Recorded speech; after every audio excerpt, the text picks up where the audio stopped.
What's going on, everybody? And we are live. I am JohnnyKpicks, and alongside me, I have Cody from Blood Money MMA Bets, and we are going to go over our picks, predictions. What's going on, everybody? And we are live. And we are live again. And we're just going to go over our picks, predictions, bets, just like usual.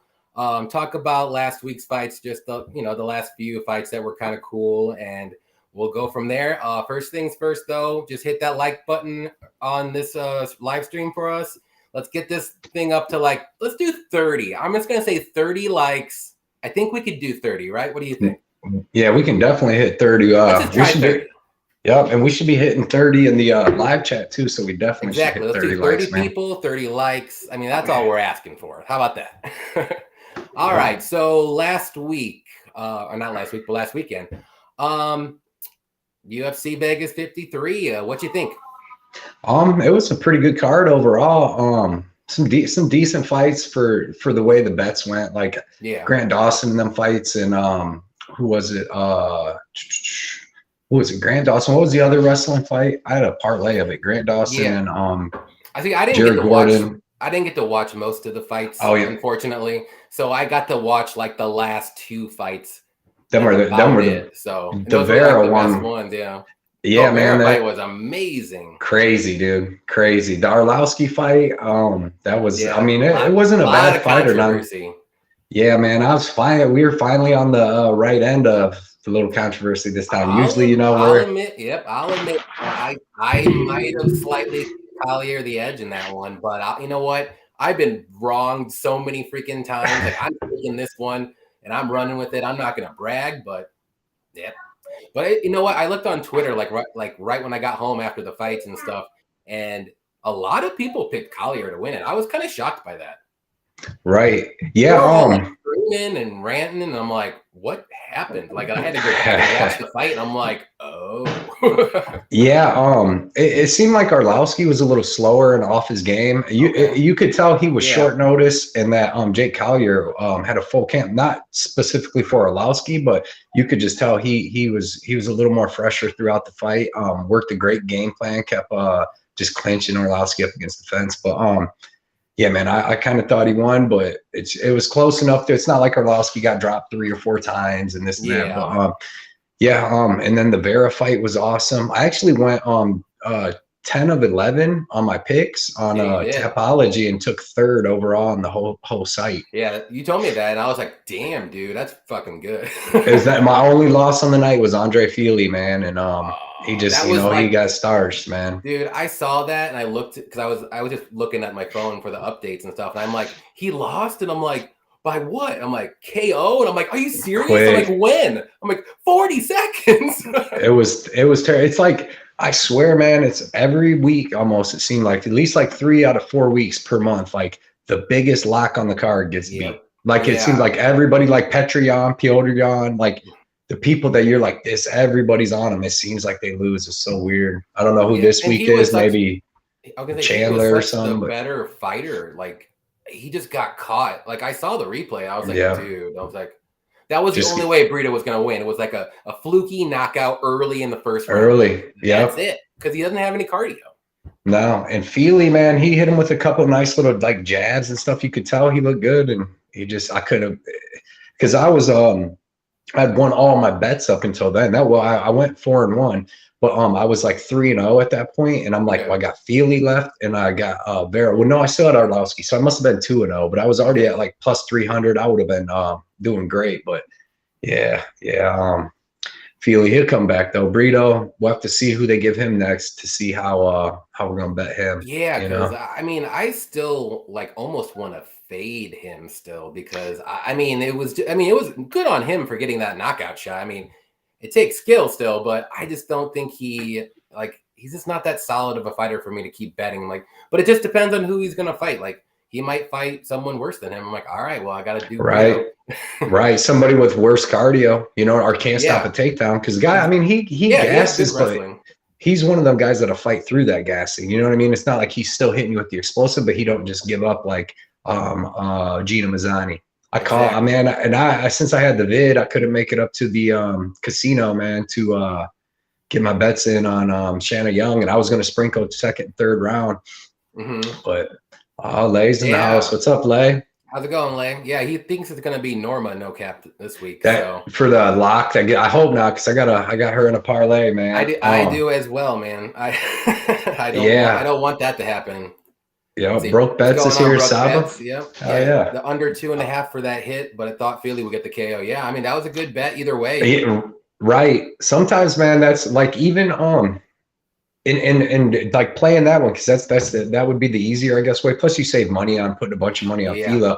And plus, I'm sure it had better odds too than minus like 250 or whatever. Fialho. Yeah. It's like though, like with the Grant Dawson fight, right?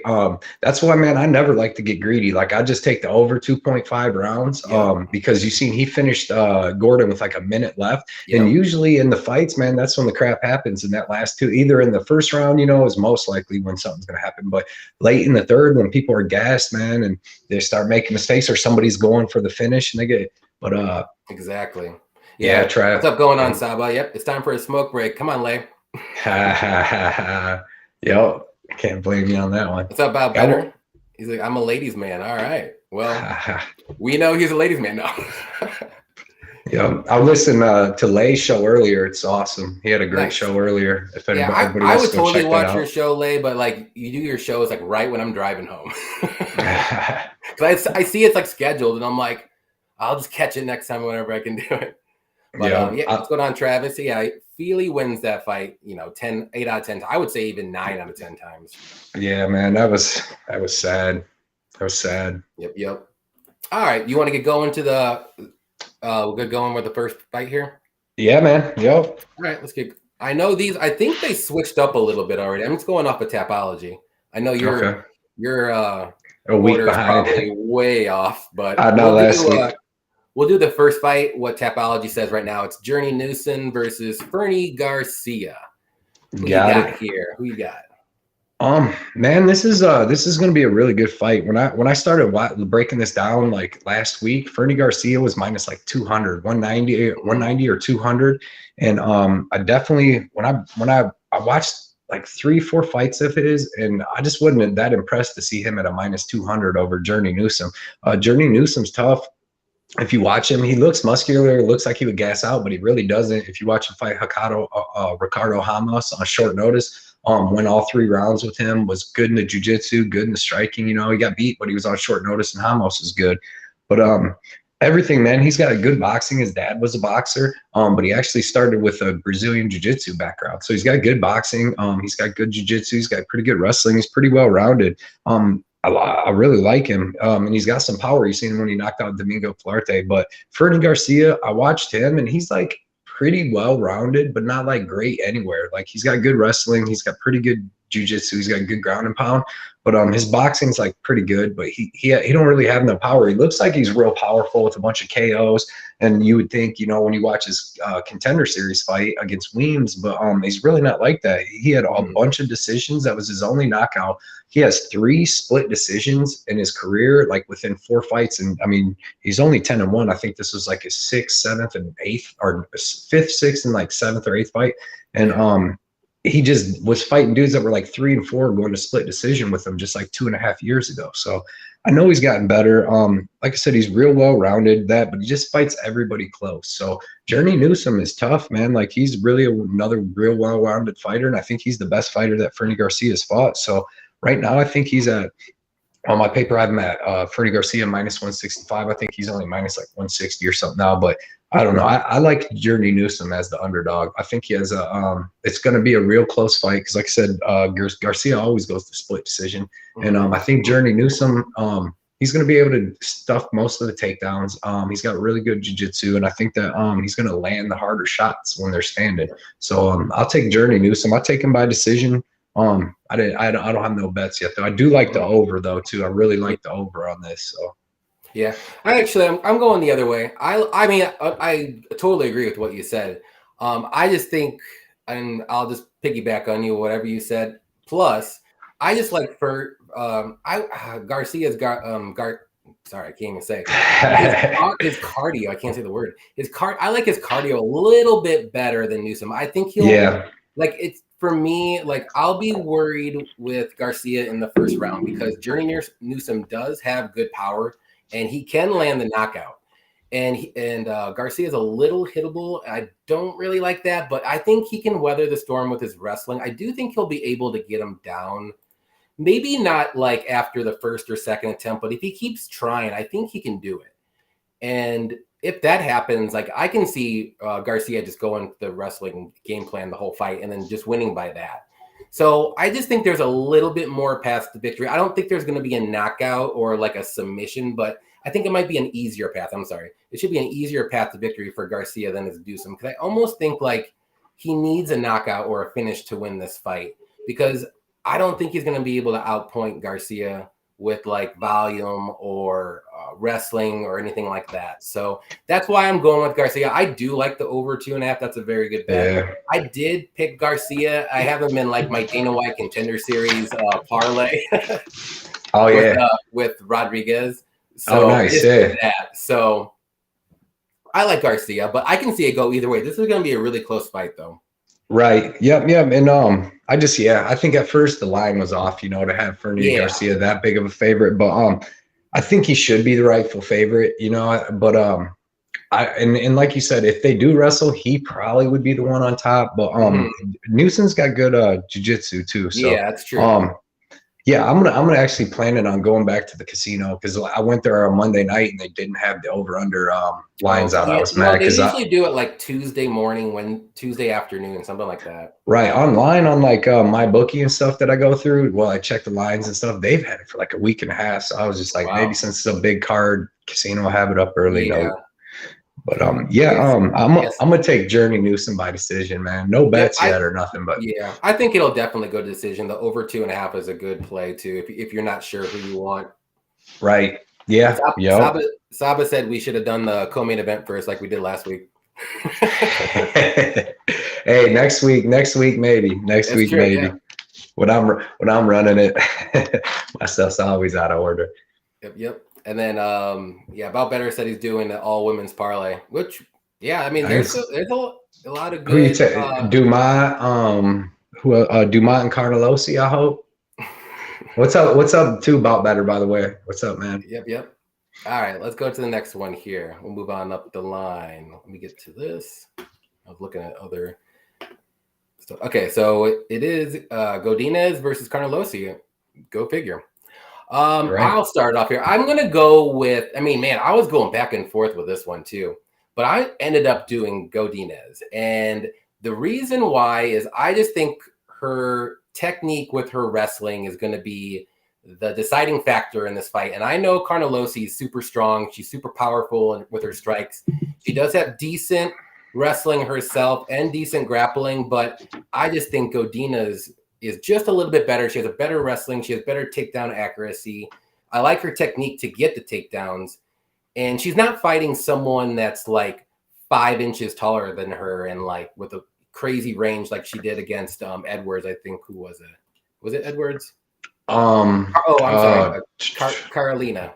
Carolina. Yep. Like she was like too big for Loopy, and she made it close. I'll give it to her, but this is more someone her size minus like, the roids, but right. I just think, the striking, I think is pretty similar. Like I said, I like Carnelosi having more power, but when it comes down to like grappling and wrestling, I give the edge to Godinez. And I think that's what's going to happen here. I think she's going to be able to take down Carnelosi, and I don't think her takedown defense is that great.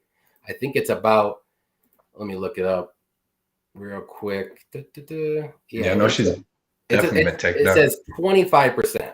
So I don't know if that's from like one fight. Maybe she got taken down like 9 times or something like that. But it's going to be a close fight still. Like, because like I said, I could see path to victories for each fighters here. So, but I'm just going to go with the person that I think has a little bit more, I guess, polished, if you want to say. I think just her wrestling is just a little bit more. I like a little bit more than like Carnelosi's power and strength, I guess. Right. Yeah, I see what you're saying. Yeah, man, when I first seen this, I jumped all over it on Carnelosi at plus 160. I think she's really good. I think both these girls are actually really good for women there, but for their division, it's kind of sucks that they're actually fighting. But I just think that this should be more of like a pick'em, or maybe Loopy at minus 125 or something, because I can see that, definitely. I think that Carnelosi's going to have the little bit better striking here just because she has the more power. Yeah. So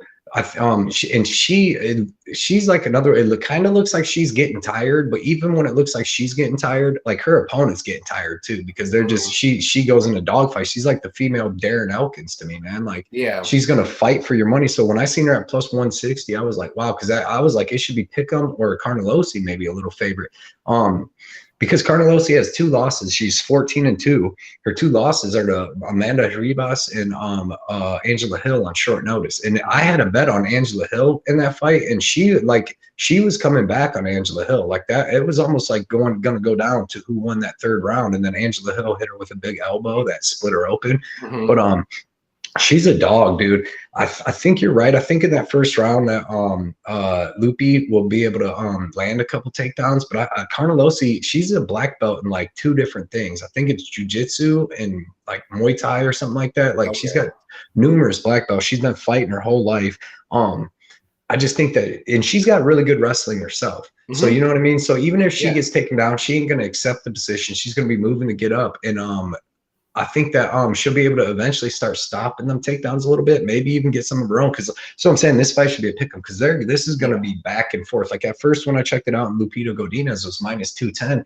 At minus 210, you should be coming out and just like kind of easily beat your opponent. You know what I mean? You shouldn't have to think twice about a minus 210 or better. No, it should be like Rose Namajunas kind of. I don't have a bet on this fight because I think it's going to be really close. And I'm just going, like I said, I'm just going with like technique over power, if you want to say. Right. Yeah, and I like Carlos. I bet her at plus 160. I got 1.3 units to win 2.1. Yeah, I mean, that's great. That's great value. She's gonna fight for your money every second of that fight. She's not gonna get finished. But I just think that they're both the same size. You know, they're both the same height. Carlos got half inch of reach. This is gonna be a dogfight. And if Carnelosi is able by the 2nd round to stop the takedowns and just keep standing, it's going to be real close because Lupi's got good striking too. It's not like she's just grapple and bust. So. She doesn't have like the power that Carnelosi has. Right. And yeah, man. Plus, like I seen Lupita get beat by Jessica Panay. You seen her get beat by Carolina, and Carnelosi, like I said, I've seen her get beat by Hill, but man, I thought she was about to come back and beat Hill in that fight. And like I said, I had a pretty big bet on Hill because she was real short notice. But that big of a just like you said, if they're going to be going back and forth doing all that, I want to have the plus money, the plus 160. But I know now she's only like plus 135, 140 now. A lot of people are on her, and I don't like blame anybody for betting her. Like even if you don't think she's going to win, it's going to be so close that you might, the value is there just to give it a stab. Like, I don't blame anybody for. It's hard to find junkyard dogs. And another thing with this is it's not like Lupita Godinez is top 5 and Carnelosi's trying to bust through. These are both like middle-level girls right now that are prospects that are trying both young. Yeah, so it's not, I just didn't see where the minus 210 came in. But if it was even money, then maybe I start thinking about picking Godinez, go with more. But yeah, I like Carnelosi's fight for that money. No, I like I said, don't blame me one bit for betting Carnelosi. I think it's a good bet. Yeah. I'm going to stay away though. I don't like close women's MMA fights, or if I think it's going to be close no matter what, I'm like, nope. Just stay away. Right. Nope. Right. Yep. Right. And then Travis says, yep, be careful with women's MMA. Exactly. Yep. Let's see. About better is he's big on Godinez in this spot. I like Godinez. I wouldn't say big, but I like her style, I guess, a little bit more, if you want to say. Right. Lock of the night's Ray Val. Yep. Let's see. Saba says Ray Val. Lock of the night. I like Ray Val to win. I do like that's him gonna to be win a scrap. Yep. We'll get to it. Yep. Very close fight, like you said, Cody. I don't know the odds are so far. Like I think it's like close to minus 160, 170, plus 140 range, somewhere around there. Yeah. And so that's getting closer. If, like you said, if it was minus 125, 130, maybe even minus 140, that should be where I think the line should be. Right. It started at minus 150, and then it got bid up all the way to minus 220 at one point, I believe, and then now it's going back down. But so some people got a lot of money on her when it's going to be almost a pick 'em. By the time the fight starts, it's going to be close to a pick 'em. I wouldn't doubt it's going to be close to a pick 'em for sure. Right. All right. So next one we'll do Clayton Rodriguez versus CJ Vergara. You can start this one up. Yeah, this is a fight I'm really looking forward to, man. Both these guys are tough scrappers. Should be a standing fight, pretty much. Vergara, if he starts getting beat up a little bit, may try to take it to the ground, but he's not a wrestler guy.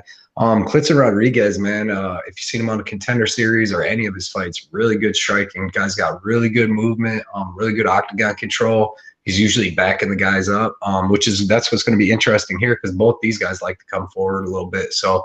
We'll see who actually gets to control the cage. But Klitsa, man, he's got really good striking, really good pressure. A lot of explosive spinning stuff and flying stuff, like throws, flying knees, a lot of spinning kicks. I like how he moves. I like his feints. I like his striking, everything about him. I like Vergara too, but you seen against like Ode Osborne, man, he was low output a little bit. He was letting Ode lead the dance. He kind of came on strong in that third round, but I think that it's in the big cage this week too. That's going to help Klitzen. I think Klitzen's going to be able to put on like a striking clinic on Vergara. I think he's going to be able to just move around, control the center when he wants to, push Vergara back. As long as he stays out of the clinch, as we know, Vergara's got a nice clinch with the knees, super fast, powerful knees to the body. Yeah, man, I like where Klitzen. He should be able to just, like I said, control the octagon, land the harder strikes, and just like set the pace of the fight. Yep. Yeah, I'm going with Clayton here. That's one of my other parlays for the Dana White Contender Series parlay that I got. Like you said, he's going to be the better striker. I think he's going to be the more technical striker. And for me, if it's going to be a striker versus striker showdown, obviously you're going to go with the more technical striker. And he does have a lot of power, actually. Like he didn't get the knockout in his Dana White Contender Series win, but he was close at I think a couple times at least. Yeah, whoever he was fighting was pretty tough. Dude had a chin. A lot of shots. Yeah. I think I want to say like he threw like 6 strikes per minute, and the other guy only threw like less than 2. So he was landing a lot. Yeah, and I do like his like unorthodox style. Like he has like a lot of knees, elbows, and spinning stuff. Like he goes for the flashy KOs. Like, and it doesn't seem like he's too wild though. He's like a controlled wild. And I don't know if that makes sense, but like that's like like he's like a special striker to me. Like he just knows when to do it and not do it too much to where it like hurts him. So for me, like I think this is almost like my lock of the night. Actually, I do like Rodriguez a lot. Yeah. And I think he should win this fight. I wouldn't be surprised too much if CJ does win this one, but it would just have to be something fluky where he kind of like catches him and just, ground and pound knockout like that. But I just think Rodriguez will lead the dance. And I think his like I said, his striking is going to be better. And you'll see, like, we'll all see, like, I think this guy could be top 15 talent for sure. Right. Yeah, I'm with you on that. When I went to the casino, when I go back, I'm really liking to bet the over 2.5 on this too, because Vergara, even though Rodriguez is a beast and he has a good chance of getting the KO. I think Vergara is tough. If you watch some of his other fights in the regional scene, like he'll get dropped a couple times, but he always gets up. Like he's a dog. But I don't know, man. Like you said, right? I mean, because both of them are pretty dangerous. So that was like minus 120, but that was one I wanted to bet. Okay, yeah, I can see it go to decision, but then again, I can see something like fluky, flashy, like highlight wheel kick or something like that. You know what I mean? Right, so I think I would stay away from. But if you have a good read, though, like I'm not telling you don't do it. Right. This one to me is a little bit riskier, I guess, if you want to say, because I could see it happen like one way or another. Right, and I got Rodriguez in another parlay. So I don't like to bet any, like have the over under and something on the fight, because it's like, you know what I mean. Then I bet the over 2.5, and then I got Klitzen on this freaking parlay, and then Klitzen comes out and KOs him in the first round. I win one bet and lose. So I don't know if I end up making it there, but. Yeah, I got a lot of over-unders I like this week. Yeah, I don't like doing that really either, but I know I did it a lot last week because it was really hard for me to find spots. And like I did it for the Dawson fight. I picked Dawson to win, and I did the over 2.5. And I did Orlovsky by decision, and I did the over 2.5 in that fight too. Nice. So to me, like those were like kind of no-brainers. Like, I mean, why not double up on certain parlays and stuff? Yeah, all the logic, for them ones said to do that. Yep.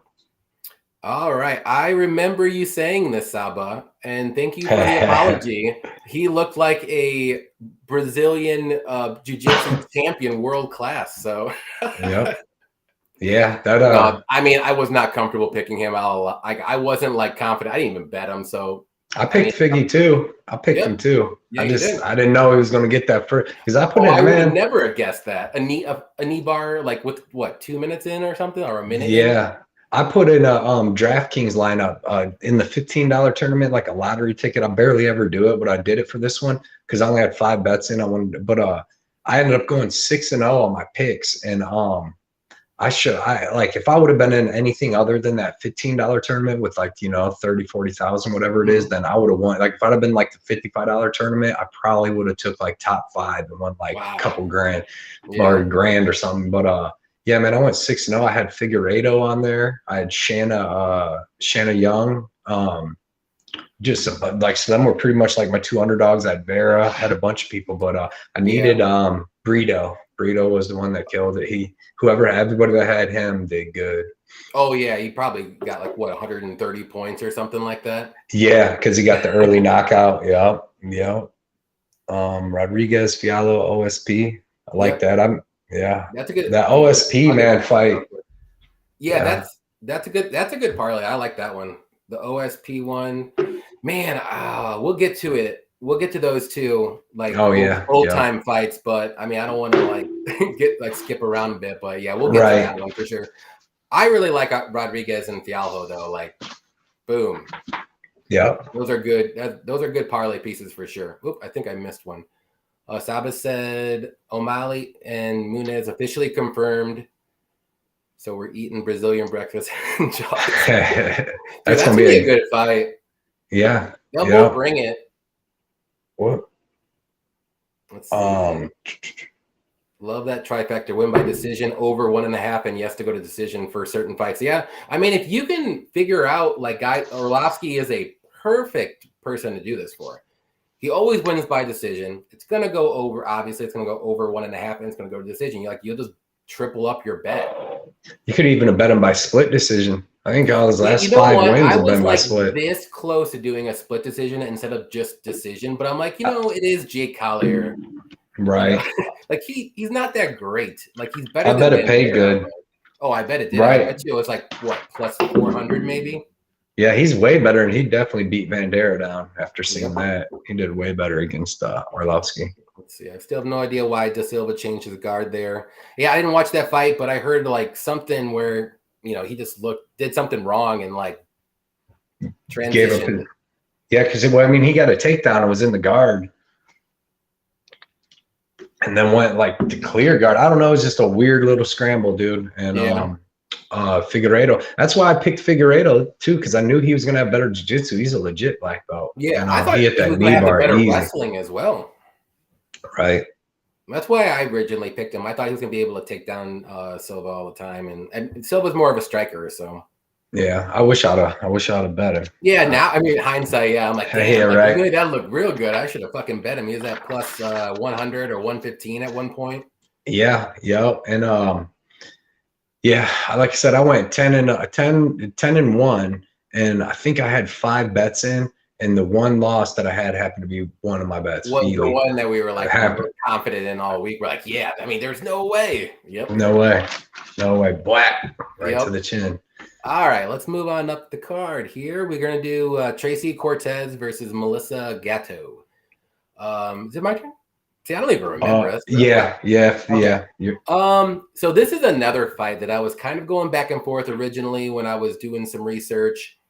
And then I'm gonna end up picking Cortez, but I do have a bet on Cortez. I'll just say it right now. But as the days went on, I was like, okay, I'm liking this a little bit more and more. But I do think this will be a close fight. Cortez, to me, obviously she's gonna have the better wrestling. She's a wrestler.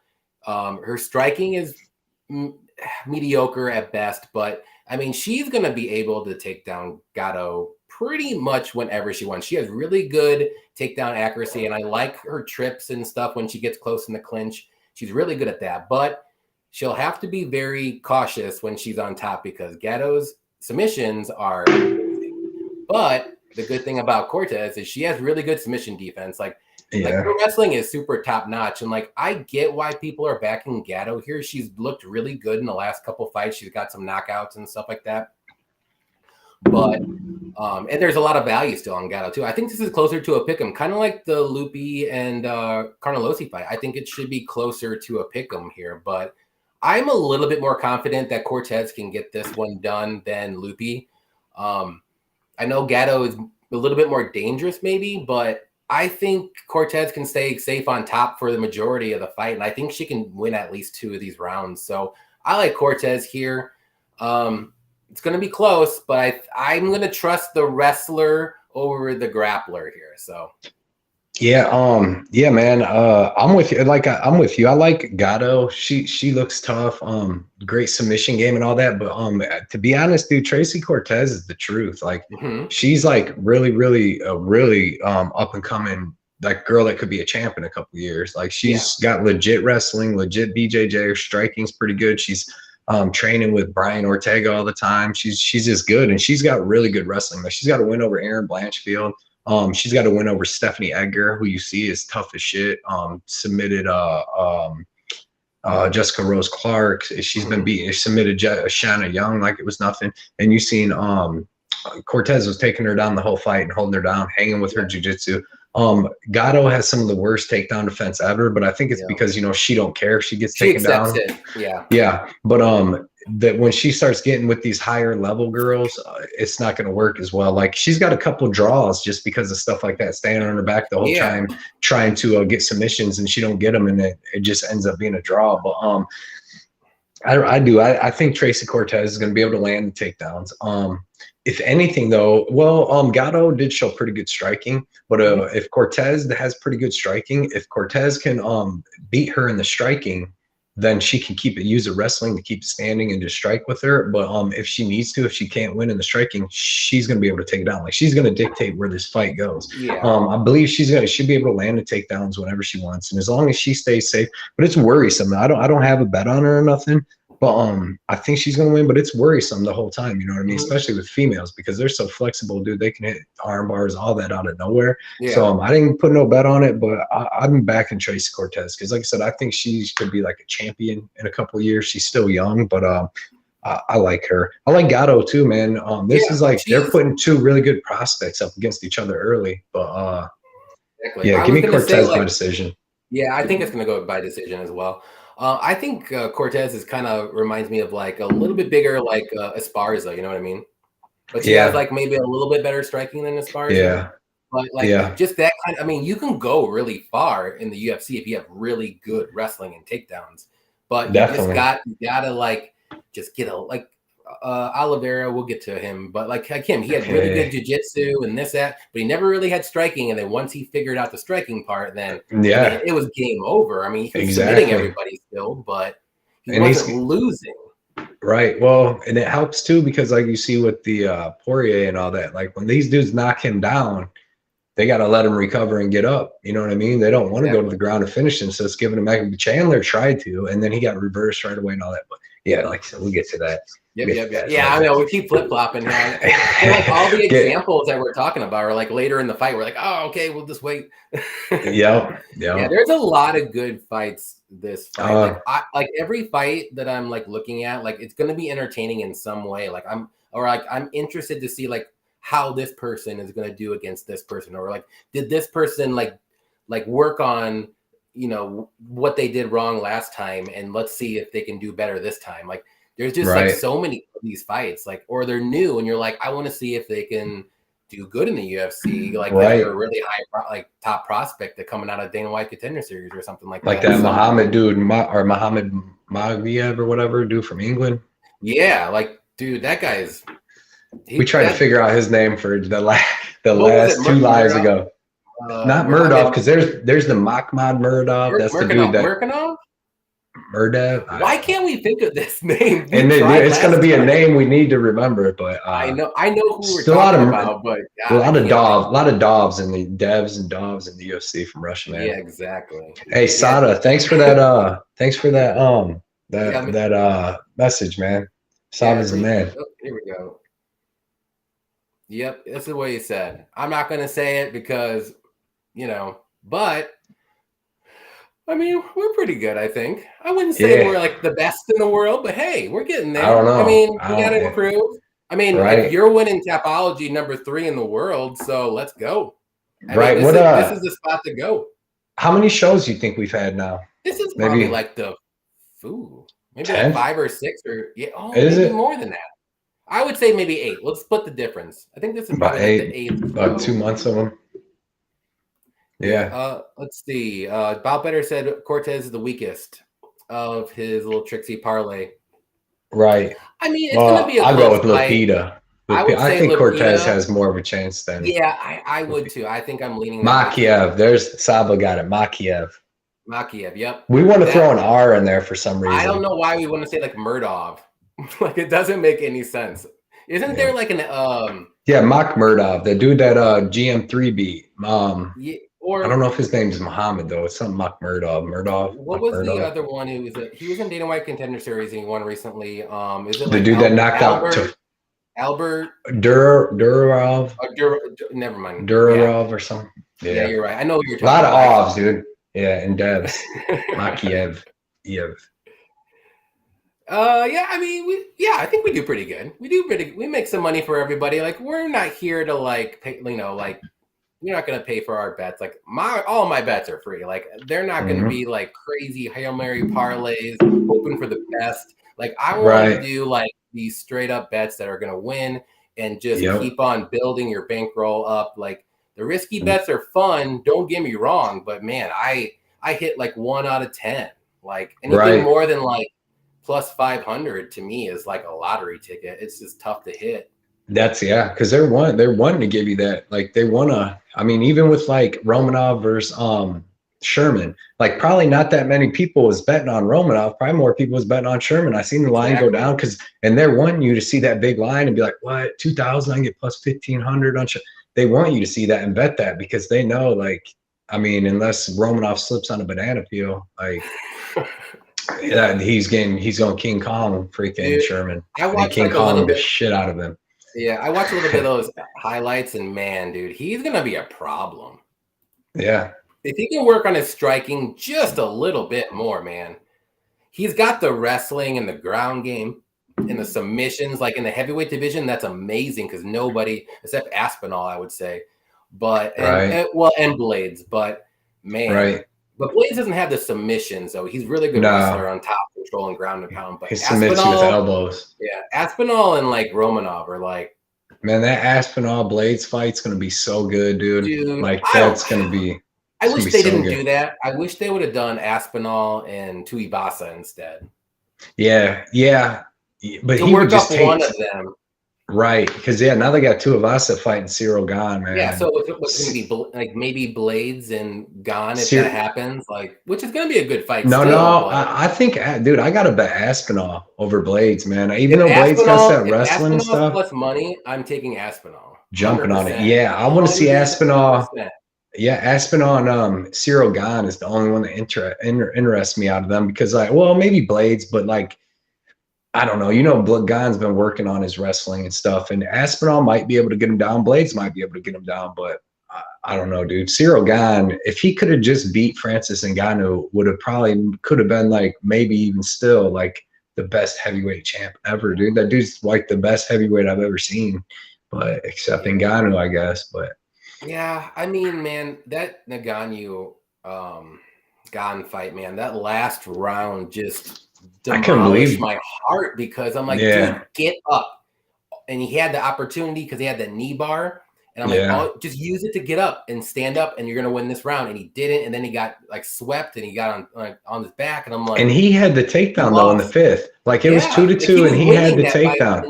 All he had to do was lay on top. That's it. And he just. And I had a bet on him. Me too. That's why I was like, dude, you had this. He's minus 550 to tie Tuivasa opening bet. That's maybe a little too wide, but it's right. Tai Tuivasa has a puncher's chance. That's all he had. You see, like, and you seen, dude, Gan was working over Ngannou, standing up, working him over. That's why Ngannou had to start wrestling him because he was getting beat up. That's why it kind of don't make no sense for Ngannou to fight Tyson Fury because it's not even like you're not even the best striker in MMA heavyweight division no more. Turned into a great wrestler, but he just got power. Like, I mean, if he lands, I mean, it's pretty much going to be a good night. Yeah, he's got good cardio. That's what shocked me about Ngannou, man. 5 I was surprised like he was able to do the takedowns and wrestle like that for so long. Yeah. All right, so let's go to the next fight here. Andre Fialho versus Cameron Van Camp. And I think it's your turn. Yeah, this is gonna be a good fight for, I guess, as long as it lasts. I watched some tape on Van Camp. He's not that bad. He's real tall, dude, real tall and skinny. He's got like decent wrestling. He's got really good submissions. He's got like 9 submissions, but I mean, he's been fighting like lower level guys. And it's not like he's got elite wrestling. So I don't think that he's going to get a chance to use his wrestling and grappling too much in this fight. Fialho, you see, he's got that sick uppercut that he knocked Baeza out with. So I think he might be able to hit Van Camp coming in with one of them when he tries to start getting his wrestling and wrestling going, or if he try. I mean, he's going to have to try to because Fialho's crazy stand-up. He's got great stand-up, super tough. I'm going to take Fialho. Van Camp's pretty tough, but man, I just don't know if he's going to be able to take that many shots from Fialho. I've been waiting. I've been looking all day about the over-under. I haven't seen anybody release that yet. But I mean, I like Fialho, and then I like the under of whatever it's going to be priced. Hopefully it's like -200 or something like that. Yep. Maybe even less, and then maybe throw that into a parlay or something like that. Yeah, I like Fialho here too. I think he's going to get the KO pretty early. Not like within a minute or something, but I think it's going to happen in the first round eventually. I'm really impressed with him. Like, I was so close to picking Fialho against Baeza, but I was like, man, Baeza, maybe he just had like a couple bad runs, and like I know he's a good fighter, he just doesn't great have fighter. Chin, but man, Fialho is strong. He lands. He has very good boxing. If he uses his kicks a little bit more, he'd be so much better. But I think that'll come over time. But I just think, like you said, I don't think he's going to be, or Van Camp's going to be able to take down Fialho. And that's where he's going to win the fight, Van Camp. Right. So to me, I think it's going to be pretty much a striking match, and Fialho's eventually going to catch him, and it's going to be a knockout in the first round. That's what I got. I ended up getting, I think he's at minus like 350 or so. I did parlay him with another leg, which we'll talk about later. I think that's an easy leg if anybody wants a good parlay leg. I do too. I mean, I just don't see how, unless he just gets taken down a couple times and gets submitted, but that's a stretch to me, I think. Yeah, man. Fialho, he seems to be the truth. I mean, he even because Michel Pereira was trying to take him down and stuff too, and it's not like he was really just able to do it easily. So, another thing too about that fight, since we're talking about, like I know it was a short notice fight for him, but man, he looked really good in the first round and maybe the first half of the second round, but then he started fading a bit because short notice. Yeah, but I don't know if he can go all 3 rounds on a full camp. I know this is going to be another short notice fight, but I think he can get the job done if this fight goes into the 3rd round, let's say, like I would be shocked. It's super weird that they just threw this fight on here out of nowhere because it's like they already got 14 fights. It's weird, and it's not like Van Camp was supposed to fight somebody or Fialho was supposed to fight somebody and somebody fell out. They just threw it on here like a week ago, so it's like short notice for both, I guess. Yeah, it kind of is. I don't think anyone, like Fialho wasn't supposed to fight anybody in the card, obviously, because he fought like 2 weeks ago. And I don't know if Van Camp, maybe they were looking for a fighter, but they didn't officially announce it, and then they're like, all right, Fialho is gonna beat you right here, so that's just what it comes down to, I think. This is like weird. This is one, I guess, another lock of the night for me. Like this one is pretty much a no-brainer. Yeah, Fialho. Yeah. And then I'm waiting for the knockout prop for this one. I want to see if it's going to be like plus money. If it's plus money, I might jump on it. Because I think this one's going to be if there's going to be a knockout. If there's going to be a knockout Saturday night, it's going to be this fight. And I mean. if you're gonna bet Bandcamp, you might as well bet him by sub. You know, he's not knocking out Fialho, and he does have 9 subs on his record, so I'm sure the line on that would be crazy too. But if you're gonna, I mean, you never know. Maybe he gets a club and sub. Maybe Fialho starts gassing, and he's just a junkyard dog that can just keep pushing it. Or like for somehow it gets in the 3rd round and Fialho starts gassing because it is short notice. Right. But you never know. I just can't see that happening. But I mean, it's MMA. Anything can happen. Look at the Fialho fight. So anything. I definitely did not no, see that I coming. never would have thought that in a million years. But I did say, I was like, that's the only way Brito's going to win this fight. It's going to be in the 1st round, and it's going to be early. Right. I didn't think it was going to be a knockout. No. Like that, I should say. So quick. I mean, it sucks, man. Even with like the Venata fight, like these fights, man, they're supposed to be like these dog fights, and then quick, boom, it just had like within 40 seconds or 1 minute, 1 minute 30, and you're like, man, you feel cheated a little bit. Even if Jourdain would have ended up winning by some crazy decision and all this, like it would have been nice to see 3 rounds of that scrap with Venata. Yeah, exactly. But Fialho and them, I thought they were going to go at it, but he just went at it with his fist to his face, dude. All right, we'll move on up to the next fight. We'll do Blagoy Ivanov versus Marcos Rogerio de Lima. Okay. My turn? Oh, yeah, on this one, yeah. I always say it's my turn, and it really is my turn. I shouldn't ask. I should just go for it. Every time I'm like, is it my turn? Yeah, sure. Whatever.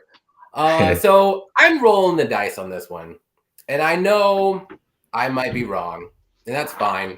But I'm going to say that de Lima wins this one. And the main reason why I'm doing this is because de Lima is the more active fighter, for one. Ivanov hasn't fought in almost 2 years. It's like a 1 year, 11 months against Augusto Sakai, and he lost a split decision. Which Augusto Sakai is not that bad. I would put him on the same level as de Lima, abouts, like just skill wise, let's say. But I do like de Lima striking. He is I think he has the power edge, but Ivanov's he is tough. Like he does not get knocked out. So I think he'll be able to take the damage. Another thing too I like about de Lima is he does have decent wrestling if he is the one going for the takedowns. But if he gets on his back, man, he's awful. That's the only bad thing about him. I do not like him when he's on his back. He's not good at all. So if he goes for takedowns, he needs to be the guy being the person taking down him. And I think he's going to want to keep this fight standing, though. And I do think he has a little bit of a striking advantage and a power advantage. And I think he'll be able to, with his kicks, he has really good kicks as well. I don't know if I said that. I think he'll be able to at least win the first 2 rounds. In the 3rd round, I'm a little worried as well, if it even gets that far. Because he does gas out a touch, or he slows down, I should say. So I'm just not sure with Ivanov, and like I said, he hasn't fought in 2 years. So I don't know if he's going to be gassing too. It's a heavyweight fight. It's just up in the air. I think this is kind of like a coin flip fight too. I know the lines are fairly close, but I'm just going to go with the more active fighter here, the guy that I think has a little bit better striking. And I'm just going to go with de Lima, the underdog. Right. I'm with you. This is gonna be a good, weird fight, heavyweight fight. I think Blagoy is gonna win. I'm not gonna bet this at all, but I got Blagoy. I'm not gonna bet this one at all either. Because Blagoy's got a wrestling background. He's got pretty good wrestling. He's got like decent jiu-jitsu and all that too. But like you said, man, Marcos Rogerio, he has terrible takedown defense and he has terrible get-up game. Like you said, if he's wrestling and he's on top like he did against Bryce Green and other people, then he's good. You know what I mean? He's landing ground and pound. He can have a whole position. But when he's on his back, man, he's terrible. And Blagoy can wrestle. You've seen him out wrestle Tai Tuivasa. You've seen him out wrestle, like he was out wrestling Derek Lewis. He beat Derek Lewis too. I don't care what they say, but I want to do, but I've lost money. I lost money on him against Derek Lewis. I lost money on him against Augusto Sakai because the judges hate him. Like he's the opposite of Orlowski in the heavyweight division. Like the judges hate him, dude. He did lose both fights by split decision. Yeah, but he's got some submissions on his record, and I think that he's going to be able to submit Marcos de Lima, because when Marcos de Lima he starts to gas grappling, like you said, defensive grappling is not good for him at all. Nope. The reason I can't bet it is because, like you said, though, Marcos de Lima has crazy leg kicks and crazy striking, and I believe he's going to be able to land the striking. But I don't know if he's going to be able to finish Blagoy, because Blagoy's tough as hell, and then that's just going to make Blagoy wrestle more than leg kicks. And if he can land his wrestling, I'm taking him by a second or a third round sub. I just think that De Lima is going to eventually just, if he does it, but he could get him out of there. That's the only thing keeping me from betting it, because I can also see in my head De Lima coming out here, like you said, rocking him with leg kicks, punches, all that, and just hurting him. But I'm going to take Blagoy by a second or third round finish. I think he's going to get the sub. That's usually how De Lima loses, is by sub. Romanov got him. Like Stefan Struve, I believe, got him. Like, there's been a lot of people that subbed him. So yeah, I think he lost by sub like 6 times in his career out of the 7. Yeah, and he's a black belt. He's a black belt though, but it's more. It's not insane? Really. Yeah, but he's just getting beat up on the ground and stuff, and then just getting choked, because it's not like he's just getting caught in arm bars or something. You know, he's just getting kind of. I think he kind of gives up a little bit when he's being the nail. So, but yeah, man, I'm going to take Blagoy. I'm not betting it though, but I'm going to take him by a second or third round finish, because I think he's going to have to wrestle, and I think he's going to use that wrestling. Yep, I can see that happening for sure. Like, it's going to be the wrestling of Blagoy, or it's going to be the striking of De Lima, and it might go to the decision. Who knows? Like, I mean, this fight's so weird to me. Like, I had to pick somebody. I just figured I'd roll the dice. They should have had Blagoy, and if Blagoy and Arlovsky fought, dude, you would just load up the split decision. You'd load up possibly 100%. A draw. Dude, Blagoy's got like 2 or 3 split decisions in the UFC, and that's weird for heavyweights to have that. Yeah, I know. What I mean, usually in heavyweights, somebody beat somebody, you know. Exactly. So. What's going on, RDO? He says, "Are we ready to cash with Charles?" Yes, yes, sir. Are. Yes, sir. Yes, sir. What's up, man? Says, "Stay away from this fight." I definitely agree with that. I wouldn't even do any props, any over unders. Like, this fight can go literally any way. The only if you want to roll the dice, like you said, Blagoy by submission. That could be like a good. Just, you know, I'll throw like a few bucks on this. Maybe it's like plus 400 or 500. Right, I might have to check that out when I get to the casino. Yeah, actually, why not? He might do Blagoy by decision. I can see that too. Yeah. Maybe split decision, because he goes to split decision all the time. Blagoy's good. Blagoy literally should be 20-2. He beat Derek Lewis, in my opinion. He beat he lost split decision to Sakai, and I thought he beat both them guys. Like so he could be a 20-2 heavyweight, but he's just not fun, interesting, or none. But he's got good striking, good movement. He's tough as nails, and he can wrestle when he needs to. Like I said, he's got a win over Tai Tuivasa, so he should be able to fucking mess up De Lima. You know what I mean? Tai Tuivasa is a way he would put the hands on De Lima. Yeah. So Saba said Blagoy by decision is plus 200 or 210. So that's not bad. Right. Gaethje to win. I mean, he's 60-40. We'll get there. Oh, we'll get there. All right, let's move on up here. We got a lot of fights to go. Yeah, we do. Brandon Royval versus Matt Schnell. I think it's your turn. So if I say it's my turn, I ask you, it's my turn. You definitely know. Let's see. Brandon Royval and Matt Schnell, man, this fight's going to be crazy just because Brandon Royval fights crazy, and Matt Schnell can be drawn into crazy fights. Sometimes he can, like with Tyson Nam or even Rogerio Bontoran, they can just have like a slow-paced striking match. But man, he can also, like against Pantoja, just be in a war. But usually, I mean, really, I think he's only got 2 knockout losses, or 3. He's got 3, but it seems like he's got a weak chin, but he really don't. He's pretty tough, dude. But Brandon Royval, man, he just throws so much crazy stuff. Knees, kicks. He can throw head kicks with both legs so good. You've seen against Kai Kara France with Royval, man. He's just throwing stuff. He got hurt by Kai Kara France, and then he hit Kai Kara France with a spinning elbow. And he can do it all. He can grapple. He can wrestle. He showed pretty good cardio in the last fight, but I think that he goes out and goes real hard, and he gasses out a little bit himself too, like you seen against Pantoja. Because I had Pantoja in that fight against Royval. I had a good big bet on him, and man, I thought he was going to lose that because the first round was wild, like crazy. And by the end of the round, Pantoja looked tired. And then in the second round, when they came out, Pantoja was shooting like bad shots and stuff, but then Royval like took him down. He reversed it, but and then Royval just got tapped out. He kind of just slowed down and gave up. But I like Royval here. I think this is going to be a wild fight. I forget the under 2.5 was -135, and that's crazy to me. I wanted to bet that when I went to the casino, but I couldn't get it in. I'm going to, because both these guys fight so wild like that, and it's going to be a wild, crazy fight until one of these guys finishes each other. There's not going to be like Royval's last fight with Bontoran wasn't as crazy because Bontoran was able to wrestle him, hold him down. He had the jiu-jitsu to stay tight to him, and not really let him scramble as much. But Schnell can't do that. So this fight is just going to be Royval going nuts on him, and either Schnell's going to catch, because Schnell's got pretty decent power. Schnell's got really tricky jiu-jitsu. So if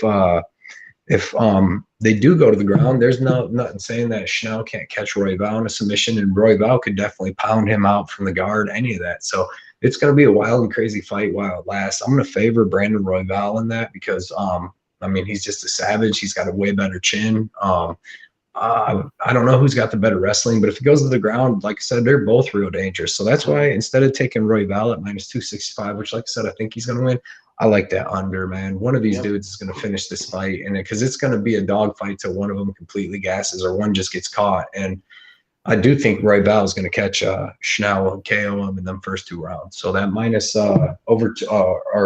2.5 at -135. I haven't seen if it changed since then, but I would like to bet like 2 units, 2 under to win like 150 or whatever I could get it to be something like that, 210, maybe 215. Yeah. No, I like that bet too. Yeah, I'm going with Royval as well. I think he is the more dangerous fighter, if you will. I like his grappling a little bit better than Schnell's. I think his submissions are a little bit more slick. He does, like, he can get that like standing like rear naked choke like out of nowhere, or like some flying arm triangle out of nowhere, like that kind of like weird submission. Like he can do that. I don't think Schnell can do that. And I think I think this fight is going to stay standing because, like you said, I don't know who is the better wrestler per se, because I don't think they really, both of them don't like try to take down their opponents. They kind of like, if it happens, it happens. If they get taken down, they're like, okay, well then I'm going to go grappling, and because they don't want to like be the wrestler, if you want to say. So I think this fight will mainly play out standing too. And if that's the case, like I like Royval striking way more. He uses his elbows more. He's a little bit more unorthodox, a little bit more wild, but he's a controlled wild. He just does it at the right times, and he might catch his opponent and with like a spinning elbow and knock him out here, like you said. So I don't think this fight's going to go to decision at all. I did say Royval wins by a submission, but I was kind of thinking like I said, like a crazy like a standing like rear naked choke where like he might punch him and like he goes down like a club and sub or something like that. I think that might happen because I think either one can jump on the other and just go for grappling right away, but they don't want to be the wrestler. I don't know if that makes sense, but neither one of them. They both like to strike. But if it happens, they're like, all right, well here we go. All right, here we go. So yeah, I like Royval too, though. Like he's one of my favorite fighters to watch. I have him in a parlay with someone else coming up in this fight too, and I took him at, I think I got him at -240. I thought that was a pretty solid number. It's a good line. I because I mean Royval doesn't really get knocked out or none of that. You know what I mean? He can be submitted, but by Pantoja, who to me is a savage. So I'm down with that. I might go to the earliest I'll go is Thursday, but I wish I could get my hands on that under right now.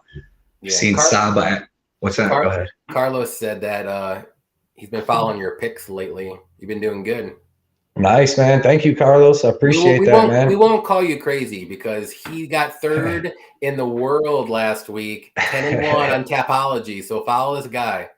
Right. Thank you. Are you like not five, maybe like 10 or so subs away from 500? Yeah. I want to get to 500. I'm at like 490, man. So all right. been so getting some more. If you haven't subscribed to Blood Money, go open up a new tab, go sub him real quick while you're listening. Yeah. And let's get this guy to 500. Come on, guys. Like he's one of the best in the business. He does all of his research every week. He has great breakdowns. Appreciate that.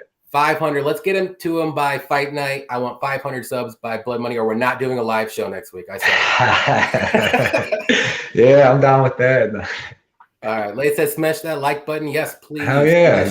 Lay. The UFC gambling addicts too. Go check out his way. I mean, I'm sure everybody knows him, but man, him out yet, and you're not doing it right. Because this guy knows what he's talking about as well. He is the sniper. His picks are legit, legit picks, man. Yeah, Royval should Pushing win. P. He should win. I'll believe that for sure. I'm down with the under 2, but it'll be a minus. I don't think it's going to be that low. Right. If it is, like, I wouldn't touch it. If it's like minus 150 and under, I like it, but nah. The under is always. Go ahead. Oh, I was just going to answer Saba's question real quick. I've seen. Yeah, about why I don't do the online stuff just because I bet on everything. I bet, like, I'd be putting in a bunch of parlays, live betting and all that, and I just want to I make out these bets, 5-6 bets each week, and like do a lot of research and stuff and just pick them, and I go to the casino, bet them, and that's how I built my bankroll up, man. When I started just taking out all the little extra ways that were taken away from my bankroll, because I'd be betting on everything. I'd win a bunch of money on UFC, you know, and I'm sitting around on Sunday and football's on, so I'm betting on football, or I'm betting basketball or badminton or ping pong, whatever it is, you know. So I just stopped doing that. I look online for the lines, but go to the casino, put them in. But it hurts me sometimes because I can't get my hands on the lines early enough. But I've been building my bankroll up like crazy lately. So yeah, that's why I do that. We kind of talked about it, like, more times than not, like, if you look at the lines that come out like a week before, like to the next event, like most times if you jump on those lines, more times than not, you're gonna get the better line. Like every once in a while, like you'll jump on a line and they'll go, and then you'll get a bad line. You're like, well, at least I jumped on it because I like that fighter. Like you're doing it because you like the fighter and the line. So if it doesn't happen, but I would say like 8 out of 10 times, like you get a better line than when fights come. Oh yeah, like I got Rose Namajunas at 165. Yeah. I got Oliveira at 150. I put that in over a month ago. I put that in like March. Yeah, because like I seen it, and it's like you're saying, like when you see a line like that early, it just comes out. You're like, well, everybody's going to be betting on this guy because they're thinking just like me. You know what I mean? They're smart, so and then you put it on there, and then it drops, but it drops down and you get the worst thing. But I mean, I'd say I go like 8 out of 10 on beating line movements. Exactly. Sometimes it go down, but yeah, which is awesome, man. Trinaldo and Roberts, like I think they moved around the fights on Tapology. That is coming up. We didn't skip it though, I swear. Okay. And then he's picking Trinaldo. Okay, let's see. Saba says under 2.5 is minus 139. So I mean, on the Royval, that's legit, dude. I would put 210 to win 150 on that. If I could get, because Royval's a tornado, dude. Like, and I don't think Chanel is going to be able to hold up to that. And then, like I said, maybe Chanel catches him in some stupid submission because he's got slick submit. He's got inverted triangles. He's got all kinds of stuff. So, what's going on, BP? He says early predictions from both in Andre Muniz and Hall. Early prediction. I like Muniz. I'll say it. I'll say it now. I like Muniz. I like his submissions are crazy. Dude I already had a bet. I had him on a parlay with somebody. Was it Hall? Because I think they canceled it. Yeah, they canceled that one. I had him though at like minus 205. Yeah, I love Muniz. Dude, Muniz is a savage, man. Yep. And then have no fear, Josh Jordamis is here. What's going on, Josh? Hey, what's up, Josh? Got Lay, Josh, bunch of dudes from Lay's Discord. Lay's Discord's popping, dude. It's Alex is subbing right now. There. Hopefully that's blood money. Appreciate that. Gotta get that 500. Gotta get him up. Hell yeah, man. Thank you guys. Victor's here. What's up, Victor? Yep. We are a smart man. You play smart, never rush. That's the way of the game. Like, I know it doesn't sound great winning 2, 3, 4 units every week, but man, like, think about winning 2, 3, 4 every unit or units every week rather than losing 7, 8, 9, 10 units every week because you're trying to get that lottery ticket. Think about it like 2 units a week over 56 weeks over 5 years. You know what I mean? And then you're like, wait a minute. In the end, now I got a $25,000 bankroll. So it's And go ahead.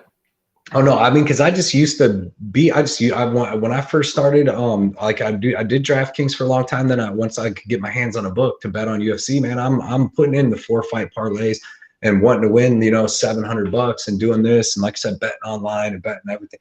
But once I took it down to just betting pretty much singularly, and then you'll find some good parlays. Two is my max usually. Yeah.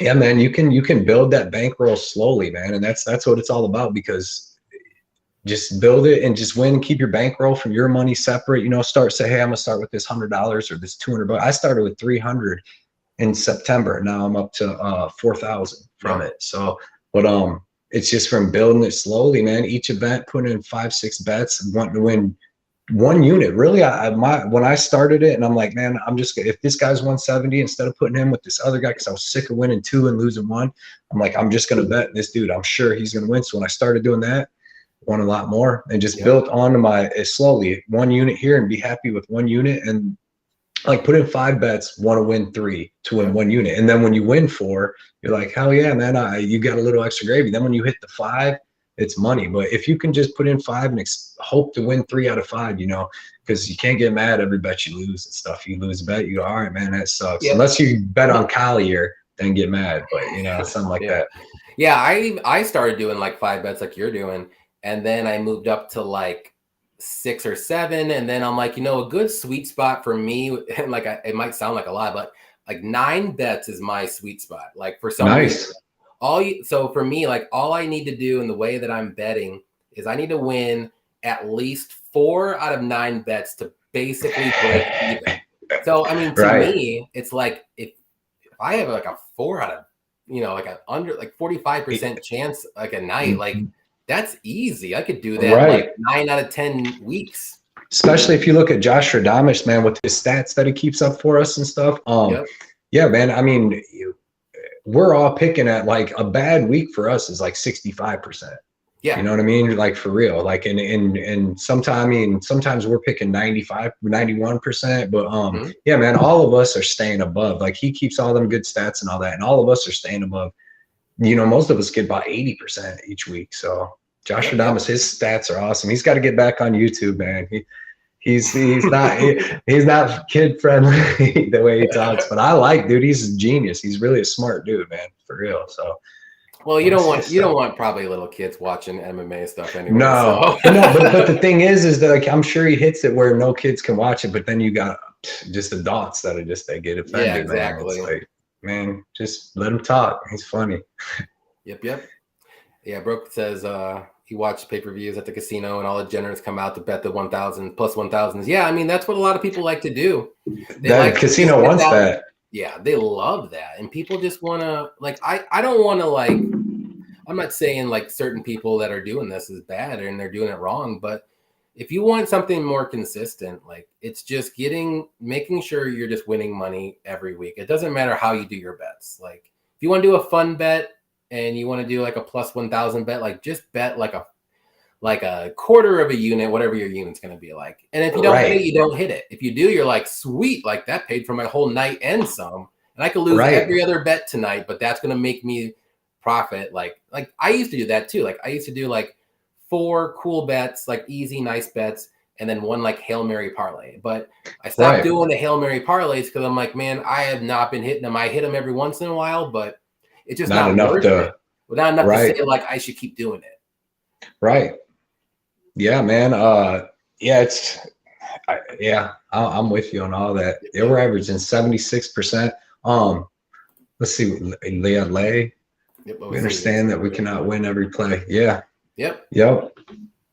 And I mean, I was gonna say, like, just go ahead. Like, I know you do a lot more like straight bets, so I do a little bit more like 2-fighter, 3-fighter parlays. But it's just picking the right fighters, knowing the fighters, and you eventually, if you're starting out, like it's gonna take a little bit, but you'll figure it out. Like I figured it out too. I just started this out maybe like a year and a half ago, really getting into it, like really like focusing in. And I started the YouTube channel like in August. And like, I really didn't start doing like well until like the beginning of this year. Cause it took me like a year almost, like just to figure out how to bet MMA. Like, really like fairly good. Let's put it that way. I don't want to say really good. No, you've been doing really good, man. You're getting profit every week, every single week. I try my hardest. Like, it might not be a lot, but it's profit. Like we said, it's all that matters. I picked I mean, I used to listen to Lay all the time, listen to the smoke break on my way to work and stuff like that. And that's like really what made me want to get on and start making the videos. I'm like, dude, I can do this. And then he commented on my first one, man. I'm like, oh yeah, that definitely made me want to go. We need 4 more likes for the 30 goal. So if you haven't liked this live stream, we need 30 likes. That was the goal in the original when we first started this live stream. So hit that like button, please. And if you missed out, we need Blood Money to get to 500 subscribers by fight night. And if we do not get that number, we are not doing a live stream next week. So you better freaking do it. And just put up, to make it happen. Yeah. Thank you, man. I just put up a little thing, so we reached 100 messages. Yeah, that's sweet. Nice. Carlos said, what would our walkout song? My walkout song would be the Stranglehold that I got to start mine off. Plus I wrestled all through school and high school and stuff, and did a little jujitsu. So I like the Stranglehold, man. What would you have? You know, I'm gonna go with like a little Welcome to the Jungle. How about that? We'll go with that one. I like that. Oh, the first thing came to my head. I don't know why. Welcome to the jungle. Welcome to the jungle. All right, let's just stop thinking here. We'll move on up here. We'll go to Macy Chiasson versus Norma Dumont. Is it my turn? Yes, it is my turn. I am gonna go with Dumont here, and I like Dumont a lot, actually. And I could be totally off because I can see Chiasson winning this fight too, but man, I don't like Chiasson. I'll admit it. She's really big for the division. I know it's featherweight, but she's really tall. She's really she has good range, or I think she's like a 4-inch reach advantage or so.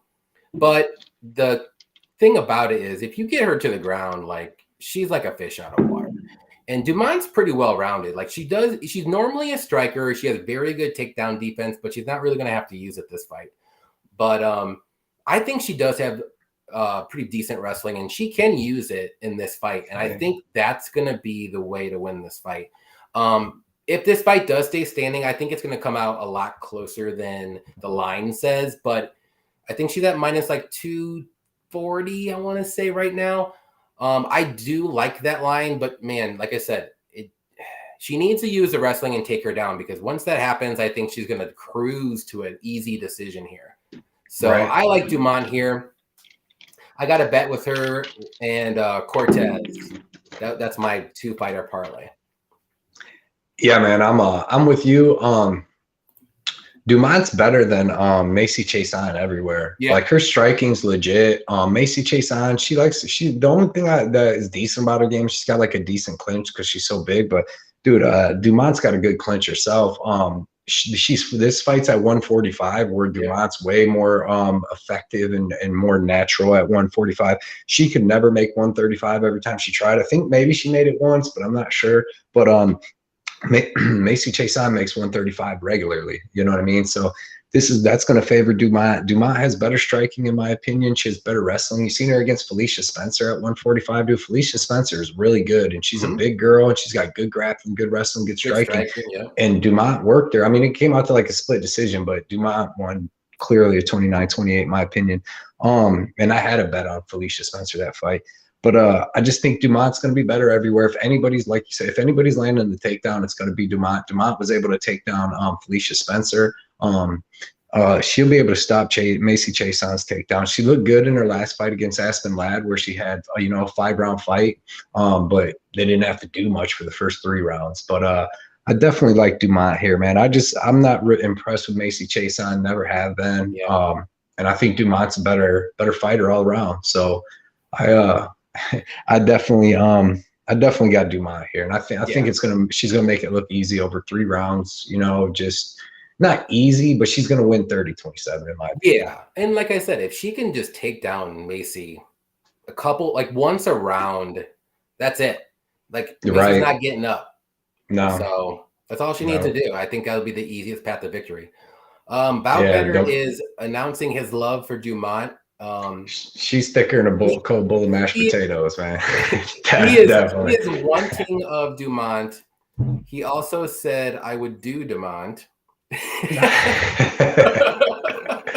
I'm just giving you crap, dude. I was just laughing while Cody was saying, I'm like, really? Okay. I'm going to throw this out there. Oh, yeah. Thanks. Hit that like button, though, if you haven't. I know we got over 30, I believe. Appreciate that. That's awesome, man. That. Yep. Yeah. Let's see. Yep. And he said Dumont is thick woman. Yep. There we go. Definitely, man. Good times. All right. Let's move on up here. Bottom heavy. Yes. Very, very bottom heavy. All right. So here we go. Francisco Trinaldo versus Danny Roberts. And is your turn. Yeah, this is a weird fight. Because both these guys are good, but man, Trinaldo makes every fight weird, and then Danny Roberts with his fight IQ makes every fight weird. You know, I think it's going to be a good striking match. Kind of look like the Dwight Grant fight a little bit. You know, it's going to be like a stand-up fight, kind of slow pace because Trinaldo likes to counter strike. So, excuse me, every one of his fights turn into a low pace fight because, you know, like I say, he hits these dudes. He's like an Arlovsky at 170 where he's low pace, but man, when they come in to strike and he cracks them a couple times, it tends to slow him down. But yeah, man, for Trinaldo, dude, he's older. He fought at 155 his whole career, but he's been looking good. And I think he's got 3 fights at 170 now, and he's been looking pretty good at 170. Well-rounded, good striking, low output, good wrestling, good BJJ. Kind of slows down a little bit in the third round, a little bit, but not too much. Danny Roberts, he's been in the UFC for a while. He's got good striking. He's got decent offensive wrestling, decent defensive wrestling, but he's got pretty good jiu-jitsu. But like I said, sometimes he's got terrible fight IQ. When he fought Mike Perry, like he just got in a huge slugfest with him. When he fought Michelle Pereira, kind of the same way. Definitely when he fought Claudio Silva, the jiu-jitsu guy, when he had him completely gassed and then he still kept going to the ground with him. I had Claudio Silva. I had a bet on him and he was done. And then Danny Roberts just kept going to the ground with him until he submitted him. But I like what I think is going to happen, man, is I think it's going to be real close. And in that third round, I think Danny Roberts is going to make some type of mistake, and I think Trinaldo is going to catch him. I'm not betting this fight at all, but I think Trinaldo somehow gets a third round finish. I 100% agree with everything you said, and I will also throw this in there. Danny Roberts did not win against Liiiive.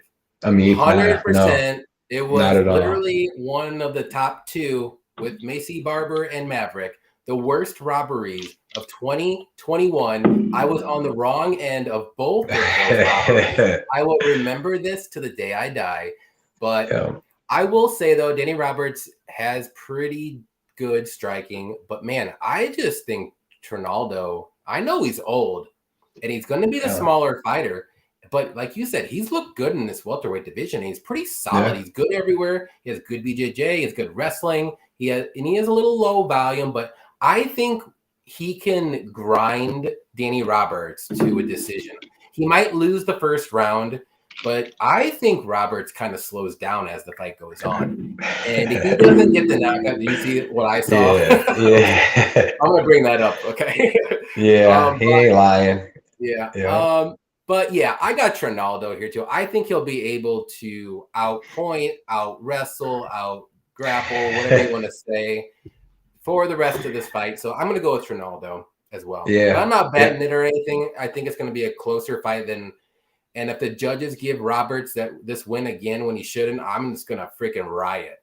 Shoot, man, we're both on Trinaldo again this week. It's almost like Figueiredo last week, man. I might have to throw a little something on him. Even though we're both like, but it's like we're both still, and when we're like, we're going to pick Trinaldo, and it's an even money fight, I believe. So Carlos said, I love Loopy, especially her feet. Man, people love feet in our chat. Like, they do. Hey, I was dying when I read this, by the way. I was like, I can't even hold it anymore. Yeah. FA's in here from any extra sports. I missed a whole bunch of things. I'm just gonna get a lot of these out of here. Striking differential for Josh said 0.42 and 0.23. Oh, wow. Yeah, that's a big difference right there. It's a big difference. Actually, I didn't think it was going to be like that. Yeah. Both Saba low output. Saba likes Roy Bal. Like you said in the breakdown, he'll do everything in 10 seconds. But I think it is a bad matchup for him, for sure. Line is moving in Trinaldo's favor. Okay. I just think he's, like you said too, like I think he's the more well-rounded fighter here. Roberts can definitely catch him in the first, but I think that's about it. Trinaldo's never been finished in his whole career. Well, there you go. He's not going to get finished then. Yeah. I can't back Roberts for wrong like that. He has better fight IQ for sure too. And Josh Adama said Collier is the #1 robbery of 2022. I will put him in the running. I will put him in the running. Tisha Torres, I feel like that was up there. No, Tisha Torres was way worse than that. But yeah, the Macy Barber Maverick one was terrible. Like I watched that fight again recently because both of them was fighting, and it's like, dude, Maverick clearly, like she clear, like clear. But to me, if they like when I on that bet, like Josh was saying, dude, for Collier and Arlovsky, like I would not have been shocked if they came up 30-27 Collier. Like I really would have been. I mean, I get 29-28, but I was hoping, I was like, man, this could maybe be close. Maybe the judges will screw people but in that third round because it was close. And I'm like, you never know. But then Collier even landed that last takedown in like the last 15 seconds. So I was done. I was done. I think I was messaging you or something on Instagram. Yeah. And then I hear out of the corner of my ear, I didn't even know it was split decision. Yeah, you already said like he lost, and I'm like, I'm looking. I was like, that motherfucker. I was like that. And I'm looking at my phone like he won, and I look back at your thing. I'm like, what are you talking about? I'm like, Arlovsky won. I'm like, oh yeah, he's the greatest ever, greatest to ever do it. Yeah, Josh only needs one lady in his life, and that's Lady Luck. Yeah, I mean, I don't blame you one bit. That'd be the good. Arlovsky call is karma for robbing Tisha Torres against the. Yeah, it is. Yeah. I mean, we got that one back because, damn it, I was so pissed. Yeah, and I didn't even feel. It was weird. I didn't even feel nothing. I didn't feel no guilt or nothing when I cashed that Arlovsky ticket. I didn't even feel. Oh, I didn't either. I thought I would have like this guilt. I was like, I thought I was not gonna want to cash it in. I'm not gonna brag about it. That I'm like, oh, I picked Arlovsky. I'm like the best freaking capper in the world. No, I'm not gonna do that. Yeah. But I'm taking this and running with it because I've been on the wrong side of a lot. We both been on the wrong. Yes, sir. He said took a shower after that hit. Is this a UFC breakdown or OnlyFans recommendation stream? It's usually a little bit of both. We usually get a little bit of both. If you like feet, come here. Like feet, we have the UFC fighters for you. We have Rebus. Now it's Godinez. Or shoot, I think Jessica Panay has like an OnlyFans, the whole thing, because I seen something on a Instagram. And like her feet were blurred out, and I'm like, "What the hell?" And I'm like, her Instagram picture. She's like, "If you want to see them, you need to go to my OnlyFans." I'm like, what? So it's a thing. I guess it's a UFC thing. It must be. Yeah. All right, let's go on up to the last prelim card: Randy Brown versus Chaos Williams. I'm really excited for this one, actually. I'm gonna have a question. This is gonna be an interactive one for the fans because I've never done this, and I'm actually like I'm kind of thinking about it. Hold up. RDO likes Demopolis' feet. Oh, well, she's a stripper too. I'm pretty sure they said so. You might be able to go see them. You might be able to get to them ones. You can get a little bit more than just feet. Right. All right, go ahead. Sorry. Okay, so with this fight with Randy Brown, Chaos Williams. Man, this is gonna be a really good fight. When I went to the casino and first put it in, I seen the line, so I bet the side of the line that I liked. Plus, I mean, I like him, I favor him, but I just thought it should be a more of an even fight, or maybe him as a favorite. So, Randy Brown, man, he's more well-rounded than Chaos Williams, right? He's got just as good a striking. He's a little bit longer. He's got more kicks. Chaos Williams has decent leg kicks, but Randy Brown has the better wrestling and jiu-jitsu, in my opinion. And he's just got way more tools. But if you've seen his last couple fights, like with because like I said, I put this in, then I went and did more tape study. So I was watching the last couple fights with Randy Brown, and like he was getting his leg even ate up against Oliveira, the Cowboy Oliveira. He was getting his leg chewed up by him a little bit before he finished him with that big overhand right. And then against Jared Gooden, he was getting his leg really tore up against that, and actually broke his toe and stuff, but it still looked really good against him. But man, I put in this bet on Randy Brown because he's more well-rounded. I think he's going to win a decision. It's just like somebody said down there, Randy Brown doesn't get folded. He wins by decision. Josh Adama said that. And that's what I'm thinking. But then, man, I'm watching like Chaos Williams stuff, dude, and he throws them combos with heat. So here's my question, all right, to you, to the fans, because I've never done this. All right, I got Randy Brown at plus 115. So if it goes, man, after watching tape, I'm like, damn, Chaos really could touch his chin. Because Randy Brown, it's not like he's got a weak chin, but he's been knocked out a couple times, you know. And I'm just wondering, like, if it gets to the point, and I could like make like say $30 regardless, would any of you guys, what's it called? Hedge. What do you do? Yeah, like hedge it, and then I can just watch the fight and I made like $30 because I've never done that. I do think that Randy Brown's gonna win, but dude, I'm so nervous, dude, that Chaos is gonna crack him, man, after watching way more tape on it, to be honest. So it's like, see what people say about that. But as of now, I got a bet. I got Randy Brown. I got 1.2 units and 1.4, and I've never hedged, and I don't really like to, but I don't like, usually you don't really get the chance to just make a little money, you know what I mean, and then just watch. But yeah. No, I know exactly where you're coming from. Like, I totally get it. And I agree with everything you said. Randy Brown has the better technical striking. He has the better grappling. If it does go down to the mat, he's the better wrestler here and there. But man, I picked Chaos Williams. And the reason why is because of his power, dude. Yeah. He's good, dude. He has and power. He's tough. Yeah, he has power throughout the whole fight. That's the thing that I was looking for when I was watching these fights. He can end the fight in 30 seconds, obviously, but he can also end the fight with 3 minutes left in the third round. Like, his power translates throughout the whole fight. And to me, I just think eventually he's going to catch him. And I love the Chaos Williams like knockout prop. I don't know what it is. I don't think it's come out yet for any of the books that I have. I'm waiting for it, but that's one that I might. You're reading ahead, aren't you? Yeah, Carlos is killing it tonight. Carlos is a little drunk. I'm a little drunk. Yeah, I am. But I'll admit, man, it's these like craft beers. They get me like after the second one. I'm having a good time. Exactly. But I'm going to go with Chaos here. I was going to pick Randy Brown, like you said, because I think he is the more well-rounded fighter. I think he's better everywhere except power. Right. And that power scares me for Chaos because I think he can eventually crack him in the fight. It could be the first, second, or third round.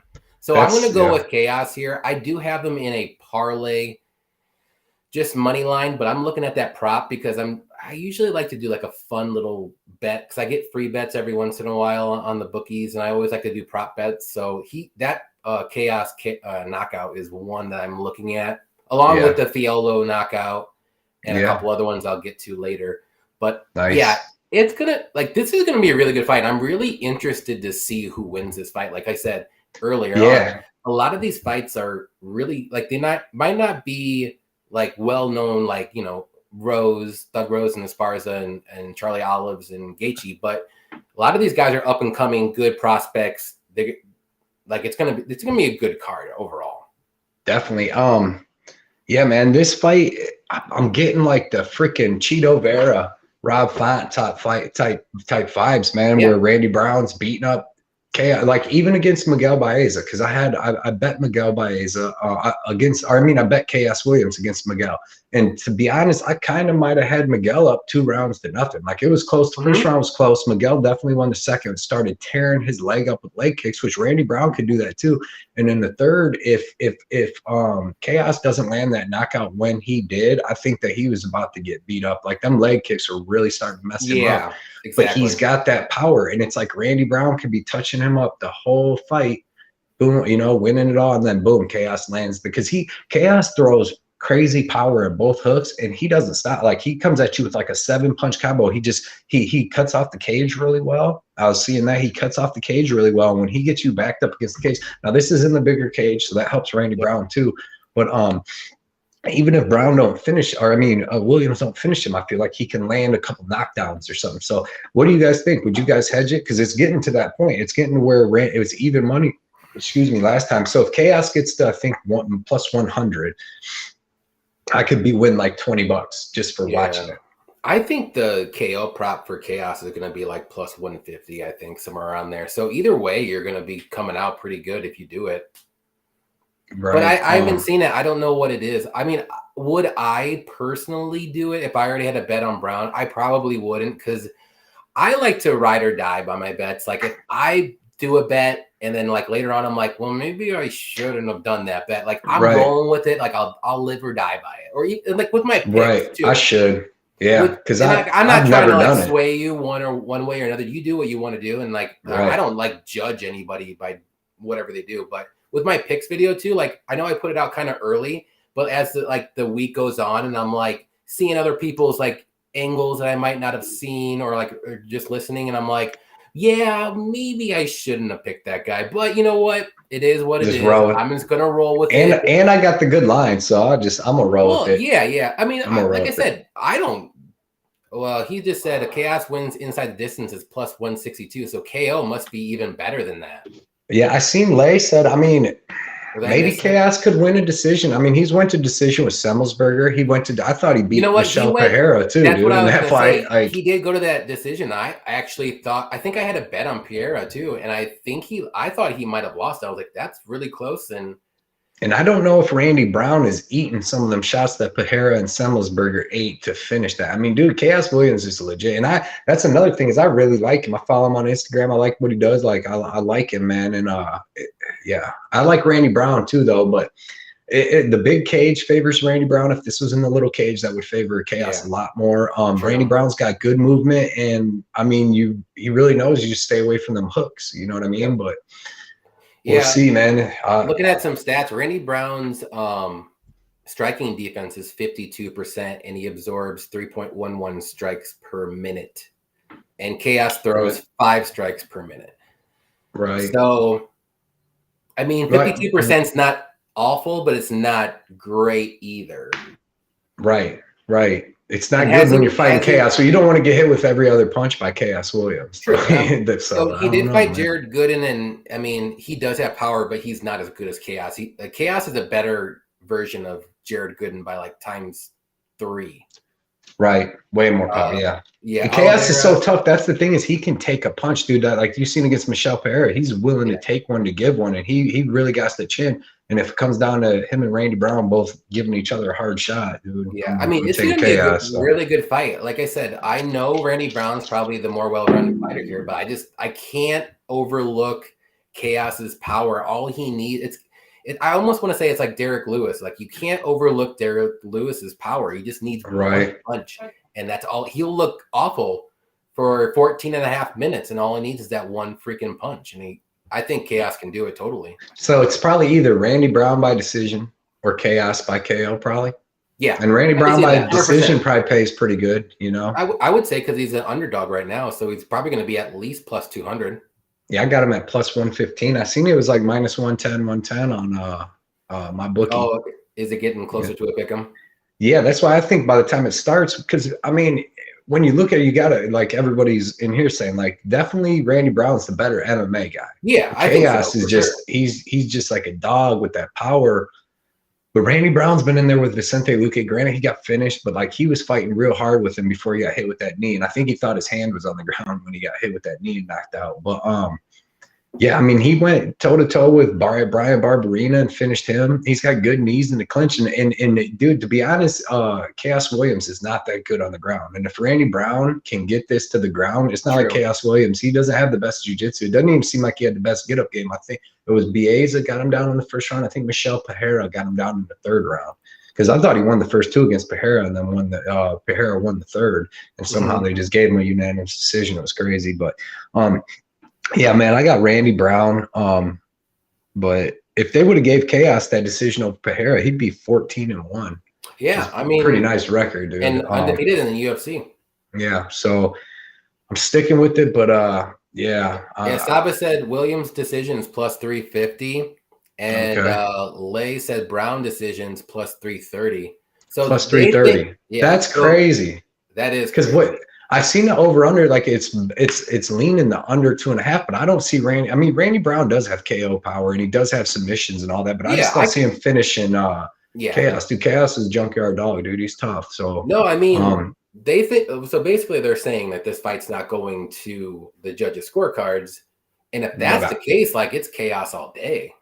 Yeah, I would have. I mean, I guess Randy Brown could. We haven't seen Chaos give a submission, like just like maybe like a weird little like rear naked choke, like standing or maybe something. He beats up Chaos's legs, because no matter how tough, you know what I mean, your head is, like not get knocked out if you get beat up in the legs or the body. But yeah, I'd say, man, that's a really good line, dude. Plus 330. If you're leaning Randy Brown, that'd be a really good way to lean. Let's see. Saba said breaking news in Paddy Pimblett versus Ataman Zatar. Oh wow! For 23rd in London, I believe. Man, they are feeding Paddy these wins, I think. This dude's dangerous, though, at least. And this dude. Is it the Zatar that I'm thinking of, though? Well, there's two of them. There's brothers. And this dude, I think, is the undefeated one. Was it the one that got, like, suspended? Yeah, because the other one fights 185. So this is the dangerous one. Okay. Yeah, this is the dude. That got caught with the duffel bag. Yeah. Gotcha. Yeah. I mean, okay, I was thinking of the other one. Okay. Yeah, this dude's actually dangerous, but I don't know what his ground game's like. That's the thing. Like, I have to watch some tape. Yep. Here we got a lifestyle question for us. Have we ever tried the goatee style beard before? I think Carlos thinks that we would look great. Okay. I've never tried it. I don't think that I will. It's good. Yeah, that's about what I'm gonna say about that. I'm gonna keep this PG. I'm a little soft, but we're good. All right. So Broke Bet said Randy also broke his foot by kicking Gooden in the face. Yeah, he did. Like, wasn't it a toe?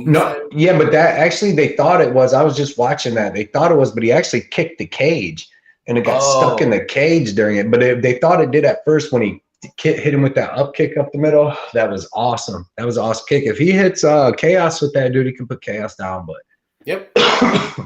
I guess I'm just gonna like you said, because I feel bad. Then I cash it out, and then Randy Brown wins. So yeah, that was my first gut. If you were gonna hedge your bet, like don't cash out the Randy Brown bet, just bet or not cash it out. Yeah. Okay. Yeah, I would just bet Randy when he is safe. Randy, because if Chaos gets to like plus 110.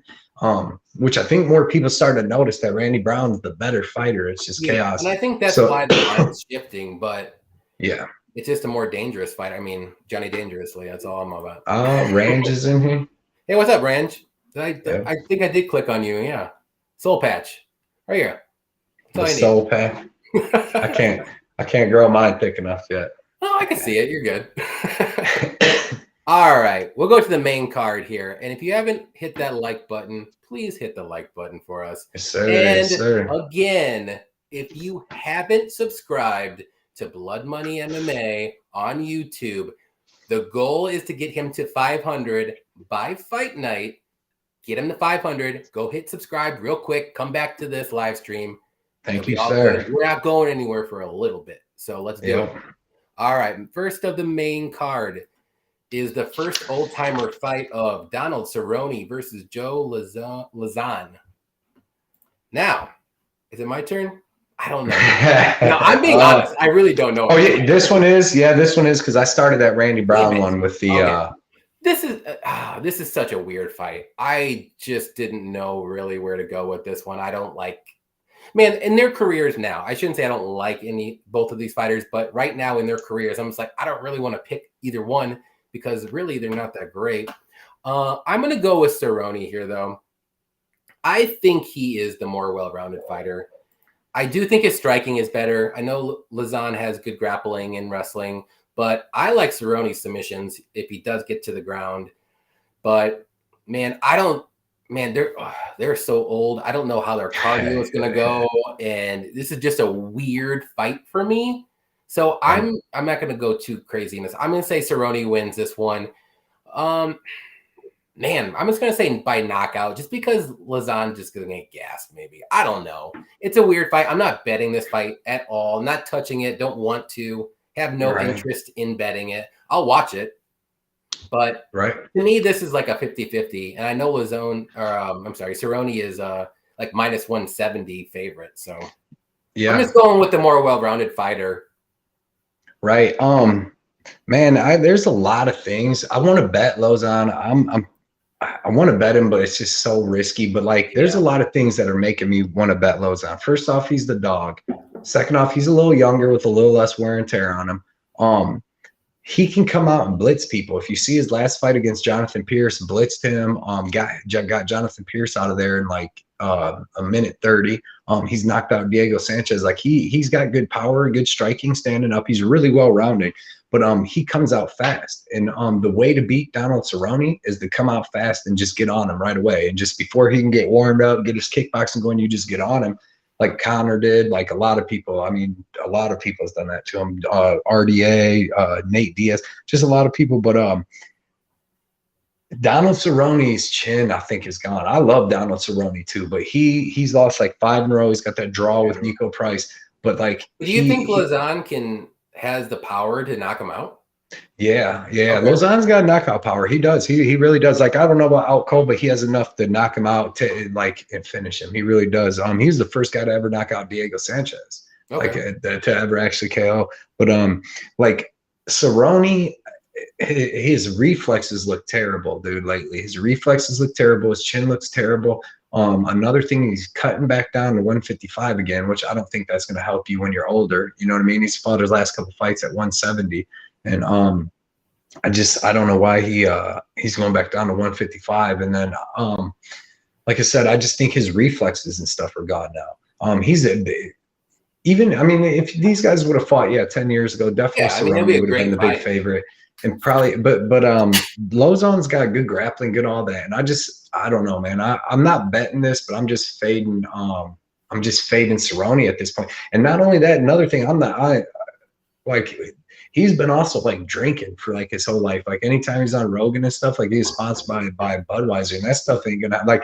I'm talking like every day. Like he said, he drank like a case or something. So it's like, dude, you do that over like 25 or 20 years, man. That's not going to help your reflex and all that. He's been doing movies. He's been doing all kinds of stuff.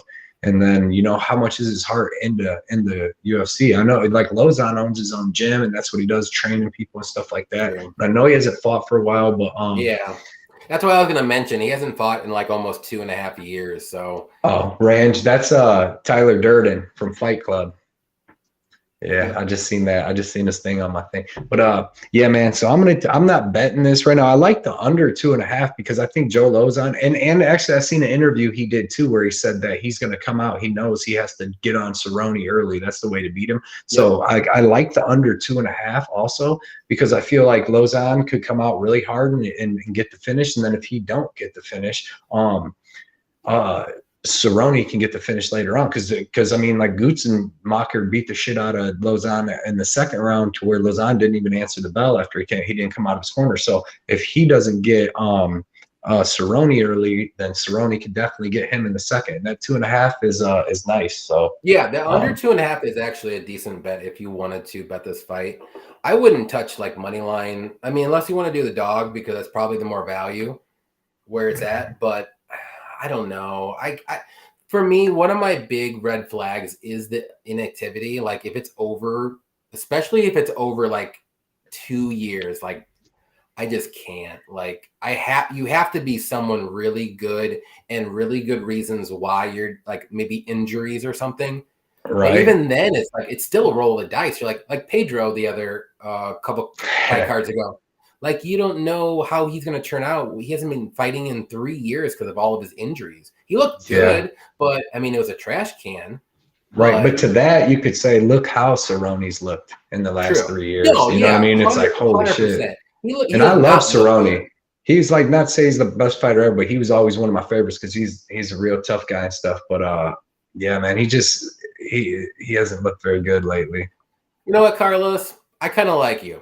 I'm gonna throw up all your messages. They're live questions. What do you usually eat when we're watching UFC fights?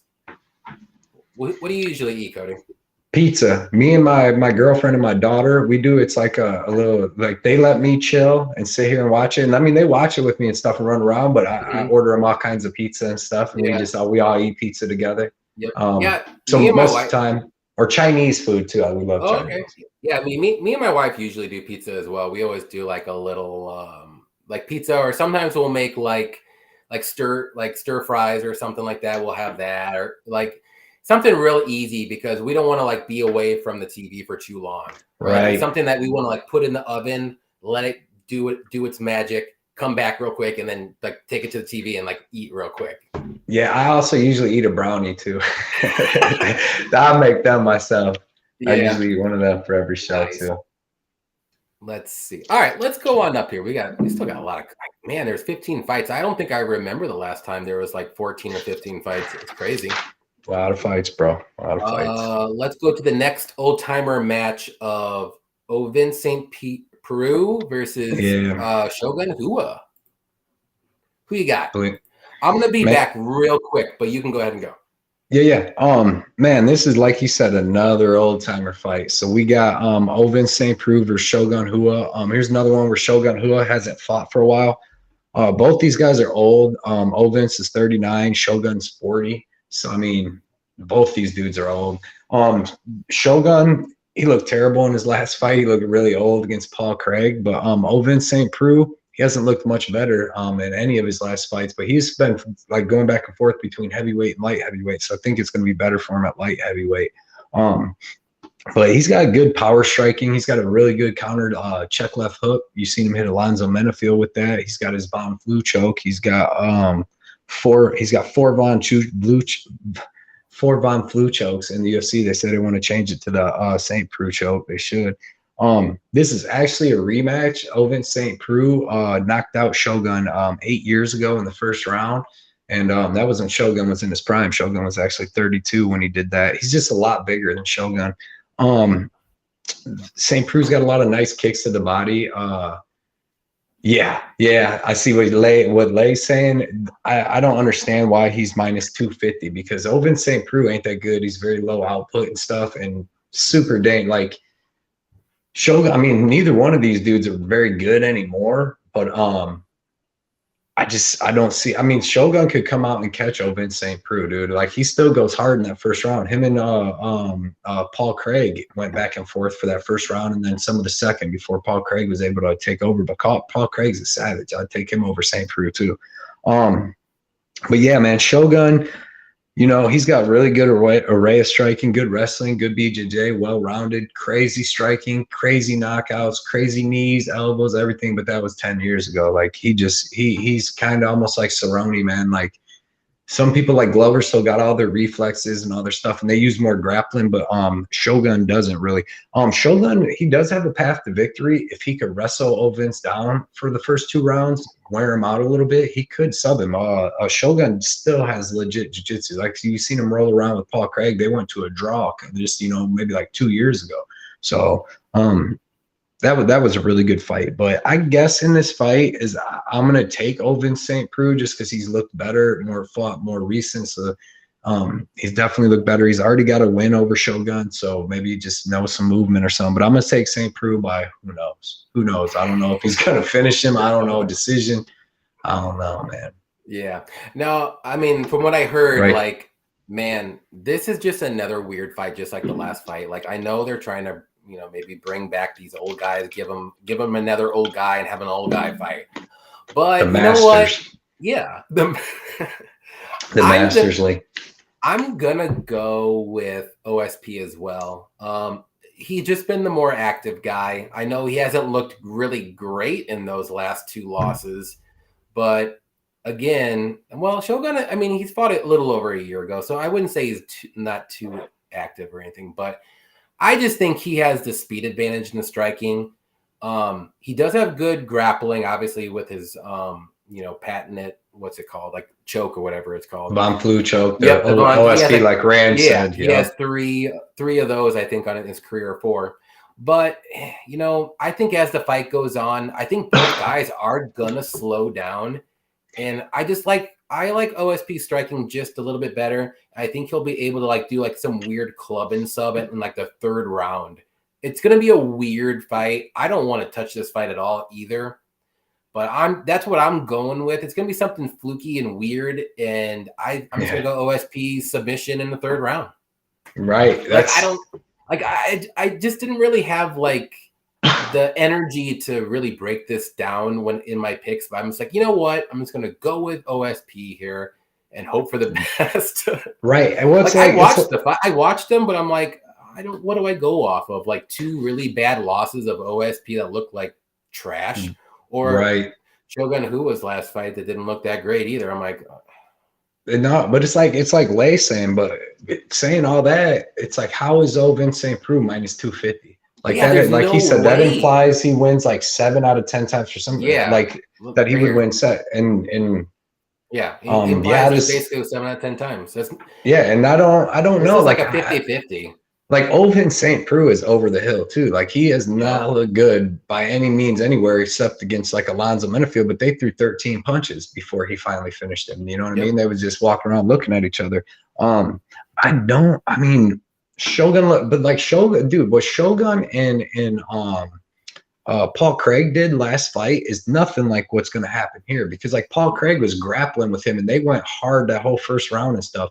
And plus that was his first fight. He was gone for a little while, but if him and Ovin St. Preux, like I actually think Shogun can out wrestle Ovin St. Preux, and he's definitely he's not getting caught by no Von Flue show. Like Shogun's a legit black belt. Like I think he got subbed by Forrest Griffin, but that was when he had like a blown ACL and was out of shape and stuff. But like his jiu-jitsu is really legit. He only gets subbed if he's gonna gas. But I don't know. And I was trying to look at the over under. I feel like I had something wrong. I had the Shogun over 1.5 because they can, if they come out and do a slow striking, low output stand up fight.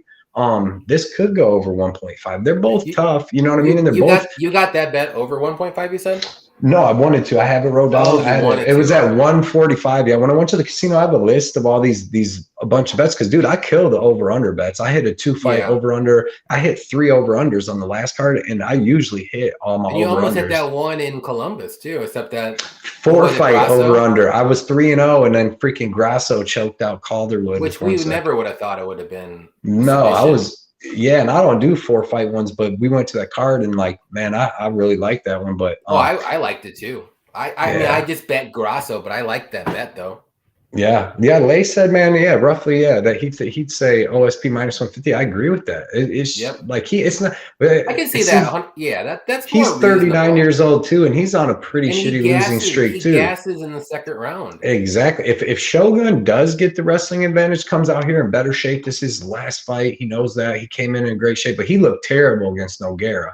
He looked terrible when him and Nogueira had that rematch a couple of years ago too. He looked terrible. Yeah, I know. It's just like a weird fight. It's hard to like predict the last 2 fights. I'm just like, I just kind of have to go with like just like what you see in the last few fights. Right? We can't base it off of even 8 years. It's like you just gotta and all their other fights are far and in between. But Ovin St. Preux is just like Cerrone too. He's been fighting more, but he's looked terrible. So yep. I don't have no bets in on this yet, but like I said, I was looking at that over 1.5. It was at minus 145. Yeah. I think it went up now, but I like the 1.5, but if it's 2.5, I don't want to touch the 2.5. I'm a little scared because I really feel like both of them can gas out, like in the second round or definitely in the third round. Oh, Tajik Bey's in here. Oh, what's up, man? What's up, man? How's it going? Thanks for coming out. Yeah, man, I had all these guys on my Twitter, dude. Like I said, somehow I erased my Twitter. Yeah, I uninstalled the app and I put it back on. It won't let me sign in, so I'm gonna have to start a whole new one. But I'll follow his stuff. No, you have to find your stuff. There's no way.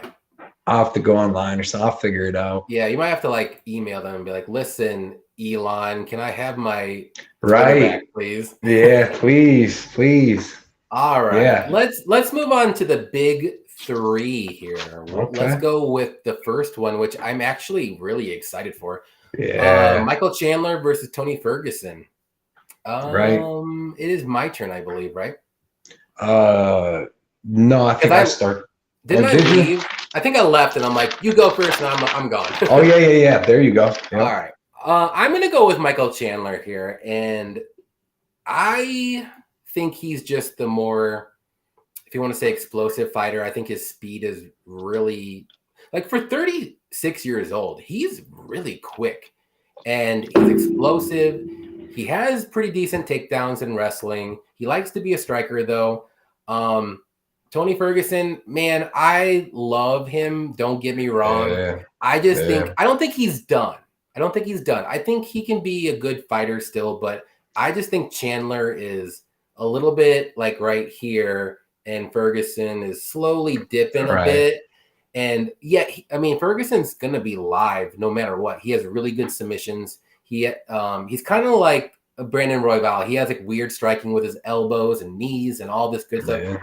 But man, like Chandler has the power. He has the speed, the explosiveness, like everything. Like it just like you add it up. It's like, man, how can you not pick Chandler here? Right. I do have a bet on this fight. I bet Chandler to win. I got that like minus 400, which I'm not really too crazy about that line, but I do think he wins. And I do have the over 1.5 rounds because I do think this fight's going to go the distance. I think it's going to be like a all-out war. And I actually got a really good line. If you want to look at it, I know I got it on Caesars because you go there. It's at minus 135 if you like it. I think that's a really good over 1.5 because I can see it being like a bloody war in the third round where they're both just like trading blows. Maybe Ferguson goes down once. Maybe like the only way I think Ferguson's going to win this fight is if it's kind of like a fluky submission in the first round. That's about, or maybe late round submission when they're both gassed out. That's it. Like maybe Chandler gets the knockout, but I think it's going to be late because, man, Ferguson's tough, dude. Like, he doesn't he barely got knocked out. Like, I think Herb had to call it. Herb had a standing knockout. Yeah, because he's and that was about 4 rounds in. Yeah. Yeah, I was going to say it was either late in the 4th or maybe 5th round. But, I mean, this is only a 3-round fight, too. So, I think this fight's going to be like a fight of the night candidate. I think it's going to go to this judges' scorecards. I really actually like the Chandler by decision bet too. I might throw a little bit of money on that. I haven't decided yet, but I really want to. Like, I think the plus money is like plus 240 or 250 on that. So if you like it, I mean, I think that's a good bet. That's who I got. I got Chandler. I by decision, I think. I think it's gonna be a close, like 29-28 decision. Yeah, man.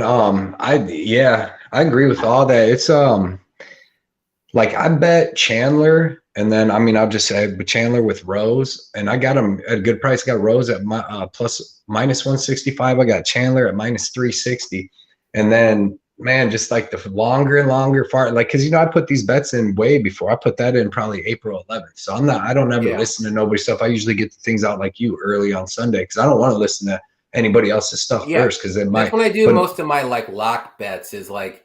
I want to do them Sunday before I even get going with my research because like I kind of already know the fighters. I'm like, all right, these are it. If that's the line, I like it because normally the favorites, if you like a favorite, bet them early because more times than not, they're going to go up, especially with more and more states coming in play with betting. More and more fans are coming in. They're going to pick the favorites because, I mean, they're the favorite. Everybody picks favorites. I mean, a lot of people like plus money too, but they're just risking it. They don't know.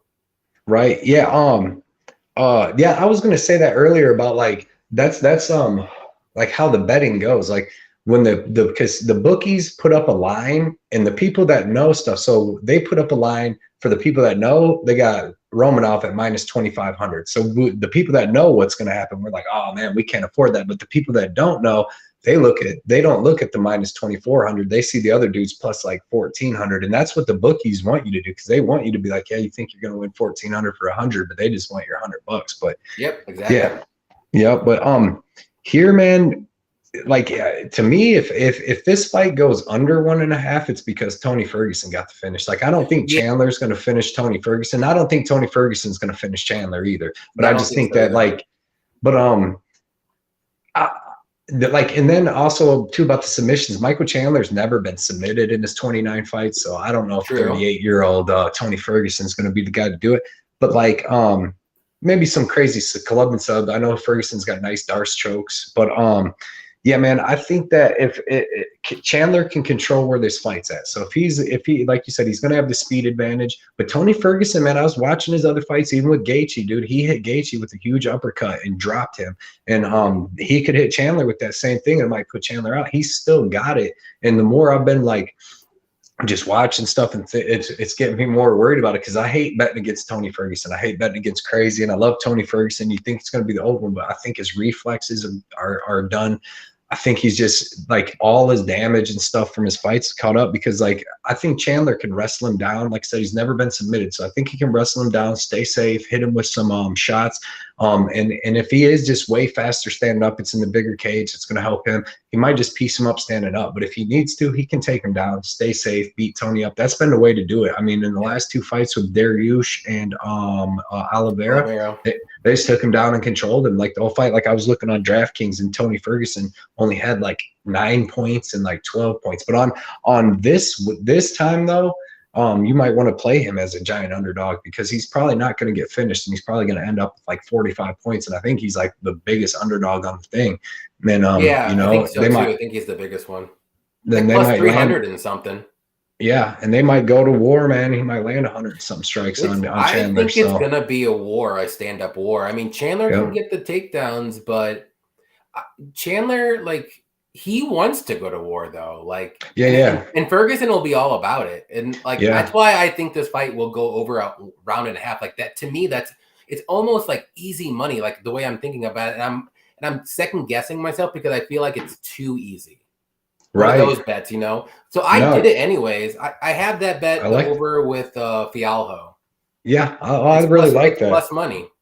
Yeah, I definitely like that. Because like I said, I don't see finishing Tony Ferguson in a round and a half. He's not light work, it's got to be the third round. That's it. Right, like by KO or something like that. Chandler better come in here on his P's and Q's and take this fight real serious and not think he's going to come up because he'll get caught. Like I said, if you watch Ferguson, even when he has any little stand-up moments with Oliveira and stuff, he looked terrible in them fights. But that's Oliveira and Dariush, man. They're also beasts too. So true.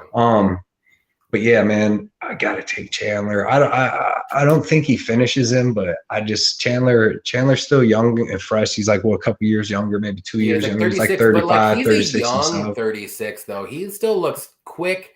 He still has power. Like, right. Tony hasn't been the same. 36-year-olds look like Chandler does, or has speed still. And Ferguson just hasn't looked the same since he blew his knee out. And then he didn't rehab it right. Like he did it on his own in like 5 months and he blew his whole ACL. Like he had the surgery and he was supposed to go do all this rehab and he said he just did it himself and was doing all these crazy exercises. I mean, he's a crazy man. I love Tony Ferguson. That's what made him one of the baddest dudes on the planet for a while. But all that shit catches up to you after a while, man. All that punishment and stuff. And it's like Chuck Liddell, man. He used to be out there and just kill people shot for shot, boom, boom. And then he knocks you out because you can't take his shot and he can take yours. But you've seen at the end of his career, man, he started not being able to take anybody's shots and he'd hit them and then they'd hit him and he'd just go to sleep. Like Rich Franklin knocked him out with a broken arm. So, but, man. What you said Chandler by, what do you think? It's crazy. I'm going to say by decision, but I mean, maybe he puts so much damage on Tony and catches him with kind of like that standing knockout type thing. Cause he's got crazy power. He's keeps that power too in the third. You've seen against Gaethje. And, but man, anytime that they're standing up and just throwing haymakers, I'm going to be worried. I'm going to be worried because Chandler, I've seen him get rocked and put away by not even the hardest punches in the world. And I've seen Tony Ferguson eat them kind of punches and just keep coming. But that's the old Tony Ferguson. But I think the line is kind of out of order. Even at my minus 360, it's like. Yeah, I think so too. I mean, I'm fairly confident that Chandler will win this one. He can win by knockout or decision. I think the only way, like we said, that Ferguson will win this one is like an early submission or something like that. Right. Saba said Chandler wins by round 3 or points +2 or 162. I think that's a good bet. I agree with that. That's a good bet. That's a good bet. I think that's when Chandler can get his finishes in the 3rd round, or he's going to win by decision. Yeah, just like accumulation of shots and stuff like that. What's up, Fern Bird? I can't even say that. Sorry. Fern Bird. What's up, likes guys? Ferguson on DraftKings this week. Yeah, because I mean, he's going to get you some points, man. That's how I used to win on it all the time. I would take one dude giving up a loss, being like, they're going to lose, but they're going to get me 40 or 50 points, and then sometimes they win. You know what I mean? But hopefully not this week. I don't want him to win this week because I got that parlay with Chandler, but I want him to get Chandler and the next one coming up. Yeah, I have Chandler, and then Okay. All right, so we'll go to the next one since we talked about co-main event. Thug Rose and Esparza. Who do you got? Thug Rose. I love Thug Rose, man. Super well-rounded. Great power, great striking, great movement. It's in the big cage. That's going to help her. She's got good wrestling herself, good jiu-jitsu, good sweeps, good ground and pound even from her back. She'll throw elbows and all that stuff.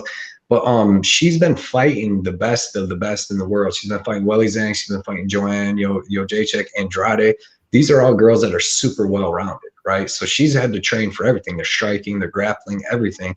And this fight, she really only has to train for wrestling. She's out there with Trevor Whitman and Kamaru Usman and all them. And he's one of the best. I mean, might be the best coach in the game right now, And I believe that he's going to be able to he's going to have Rose ready for this fight. She's going to have her takedown defense ready. She's going to have her jiu-jitsu ready. Her striking is going to be on point. And she's going to have a great game plan. You know what I mean? And to really only have to train, she's probably had a whole training camp of just wrestling and jiu-jitsu. I'm striking too. You know what I mean? But like, she's going to come out here ready. She's going to have 4 inches of height. She's going to have 2 inches of reach. That's going to help in all this. She's already fought her once, so she kind of might know a couple of little tricks of the trade. And I think she's going to be able to keep this fight standing and laying just giant punches, kind of like Joanna Jędrzejczyk. Esparza has 6 losses, and them losses are always the girls that she can't just get down and beat up. And like I said, so when when Rose Namajunas fought Andrade for the second time, she worked takedown defense a lot because she got dropped on her head the first time. So I believe and then Weili Zhang too. She actually kind of out wrestled her at the end of the fight. I actually thought Weili won that, but yeah, man, I like Esparza's wrestling. She's got good ground and pound. She's got a lot of stuff, but I just think Rose is way too well-rounded. This is a 5-round fight too, and Rose keeps that power throughout. She could catch her early. She could finish her late. But she could get a club and sub. But I'm taking Namajunas. I got her by 4th round TKO is what I'm going to call it. And she rounds out my parlay with Michael Chandler. I got 1.75 units to win 1.85. Got that at plus money, so I feel pretty good. But I got Rose at plus or minus 165. Yeah. So I wish I would a while ago. I wish I would have jumped on that. I dragged my feet a bit. I like Thug Rose here too. I think she's the more well-rounded fighter. I think she has very good striking, very good BJJ, good submissions. She does have good wrestling. I wouldn't say it's better than Esparza's wrestling, but she'll hold her own. To me, obviously they fought a long time ago. It's been like 8 years or so, and Esparza pretty much almost, we'll just say she dominated Rose. Let's put it that way. But man, Rose was like 21 years old. Yeah. And now Esparza's 34. You kind of seen her go up in the rankings, and you see who the people she's fighting and how she's winning. And honestly, it's not that impressive. She's winning a lot of these fights by close decisions or even split decisions. And the way she's losing is ground and pound knockouts and something like that.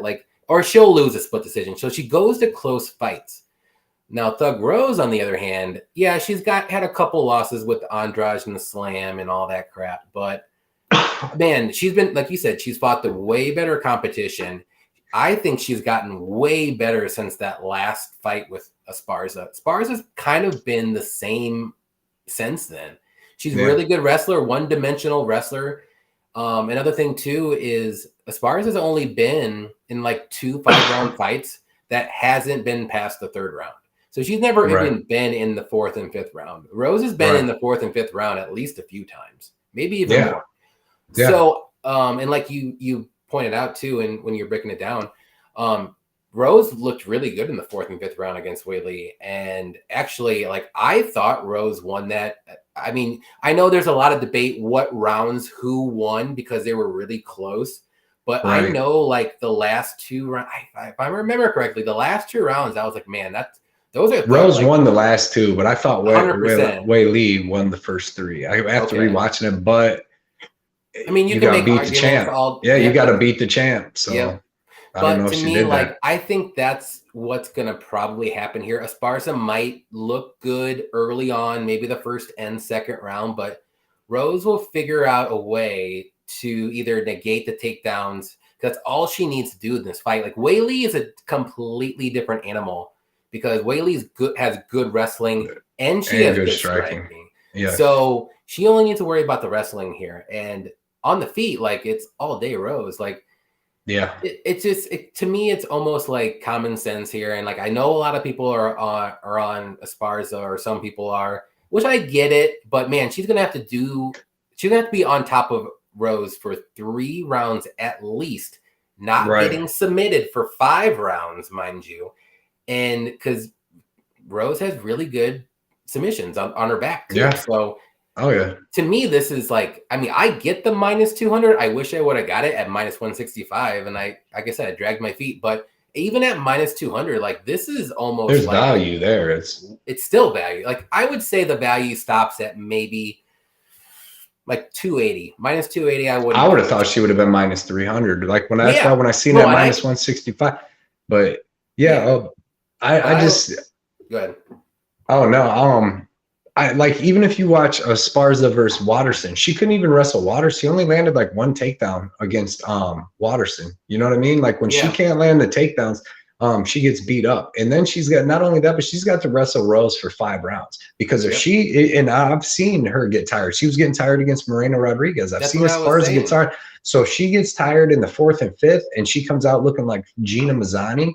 You know what I mean? Where she can't get the takedown, and now Rose is just teeing off on her because she wrestled up there for fucking 2.5 rounds.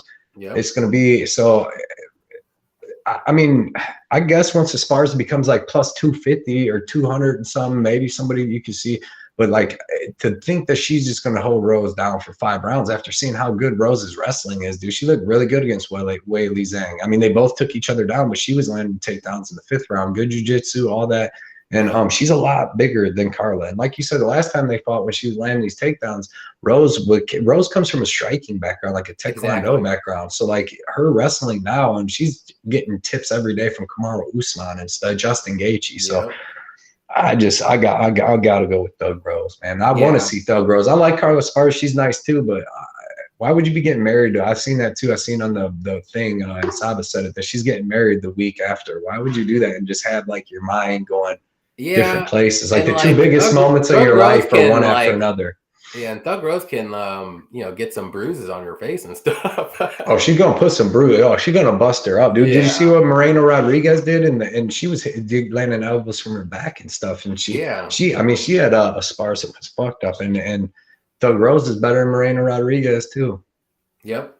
No, I mean, this is gonna be a really good fight. Like, I love watching Thug Rose fights, and like that, she's the second leg of my parlay of Royval. So those are my two of my favorite fighters to watch, like, fight just in general. Yeah, I definitely like that, man. If Carla does dump Rose on her head, I will probably cry. I'm not gonna lie. Yeah, I don't want to see. Yeah, and then just so everyone knows, if you watch my videos, and I always say like Andrade is my nemesis, like, that's the reason why. It's because she lifted Thug Rose and slammed her on her head. And I'm like, I will never like this girl at all. I don't care. I hate her. Yeah, that made me mad. I was so mad. I was like, no. No. I like Thug Rose. I want my daughter to meet her someday. She's an inspiration to girls and stuff. I'm sure Carla Esparza too. I'll let my daughter meet her. She's a great wrestler, but I'm sure she's a great person as well. Thug Rose, man. Thug Rose. I got to. She's one of my favorite fighters, like I said. All right, let's go to the main event. Charlie Olives versus Gaethje. Is it my turn? I don't remember. I really don't. So. I'm not like. Yeah, I finished that one up. that one up, so I think I start this one. Yeah, go ahead. Yeah, you did. Charlie O versus Justin Gaethje. This is awesome, man. This is going to be an awesome fight for as long as it lasts. You got Charlie Oliveira, the champ. You've seen he's great everywhere. His jiu-jitsu is outstanding. His wrestling, he don't shoot double legs, but he gets you in the clinch, gets you up against cage, the takes your back. If you can't get the takedown, like against Poirier, he'll just take your back.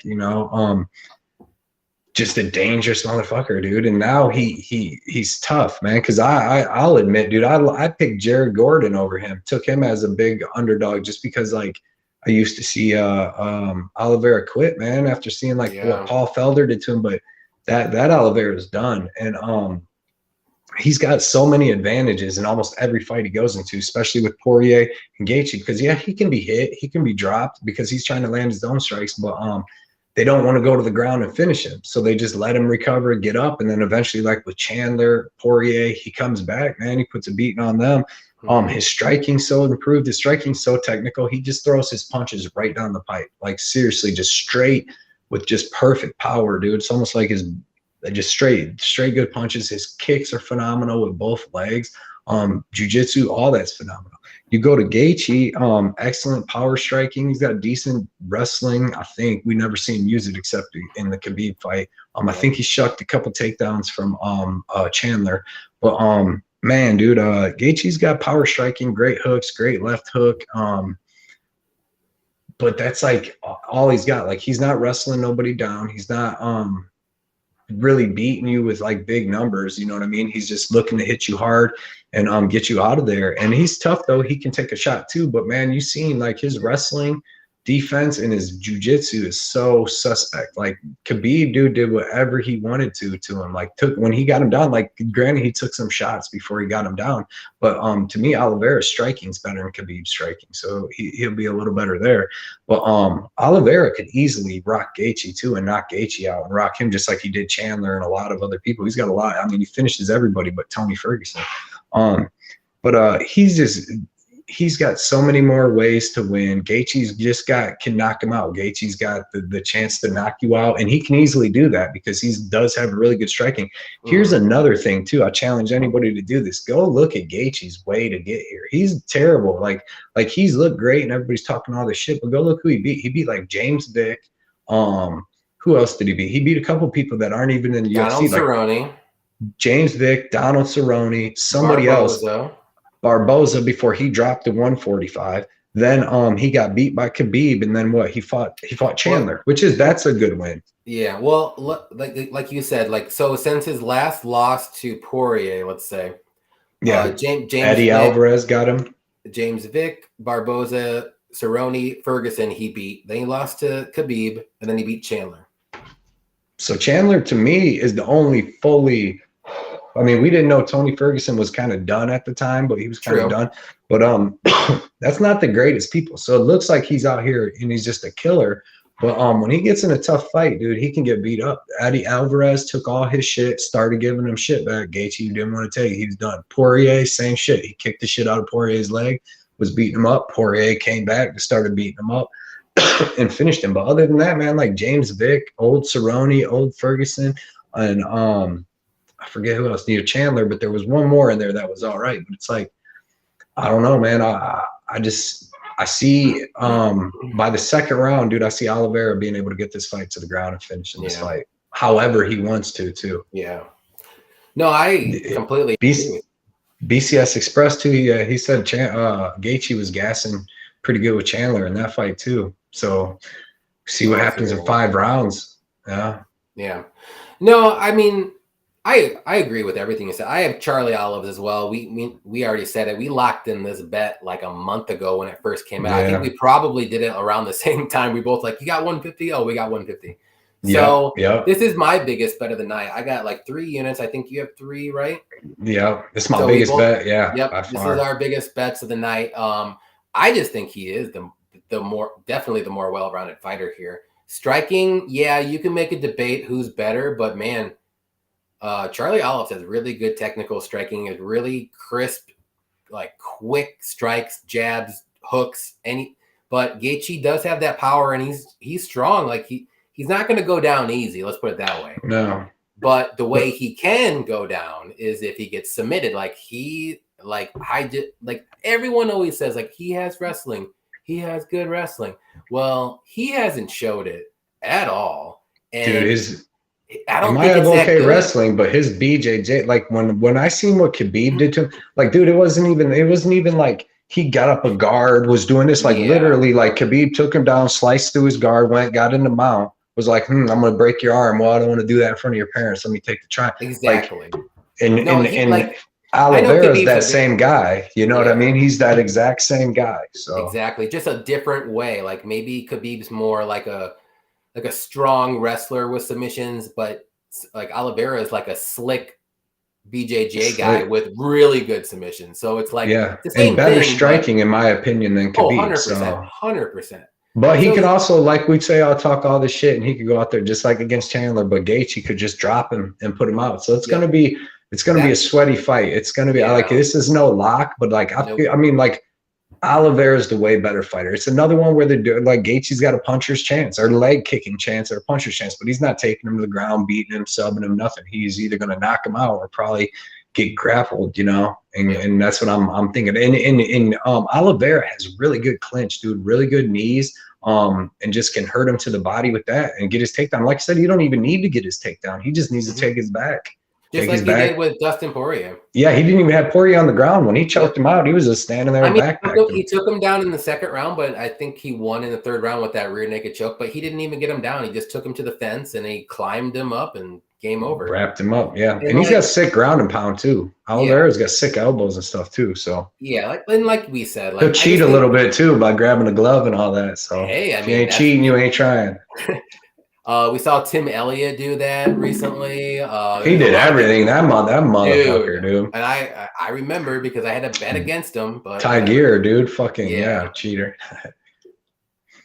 But yeah, I think this fight's going to actually end up playing out like the Dustin Poirier fight a little bit. And I actually think Dustin Poirier is just like the better version of Justin Gaethje, if you want to say. Right.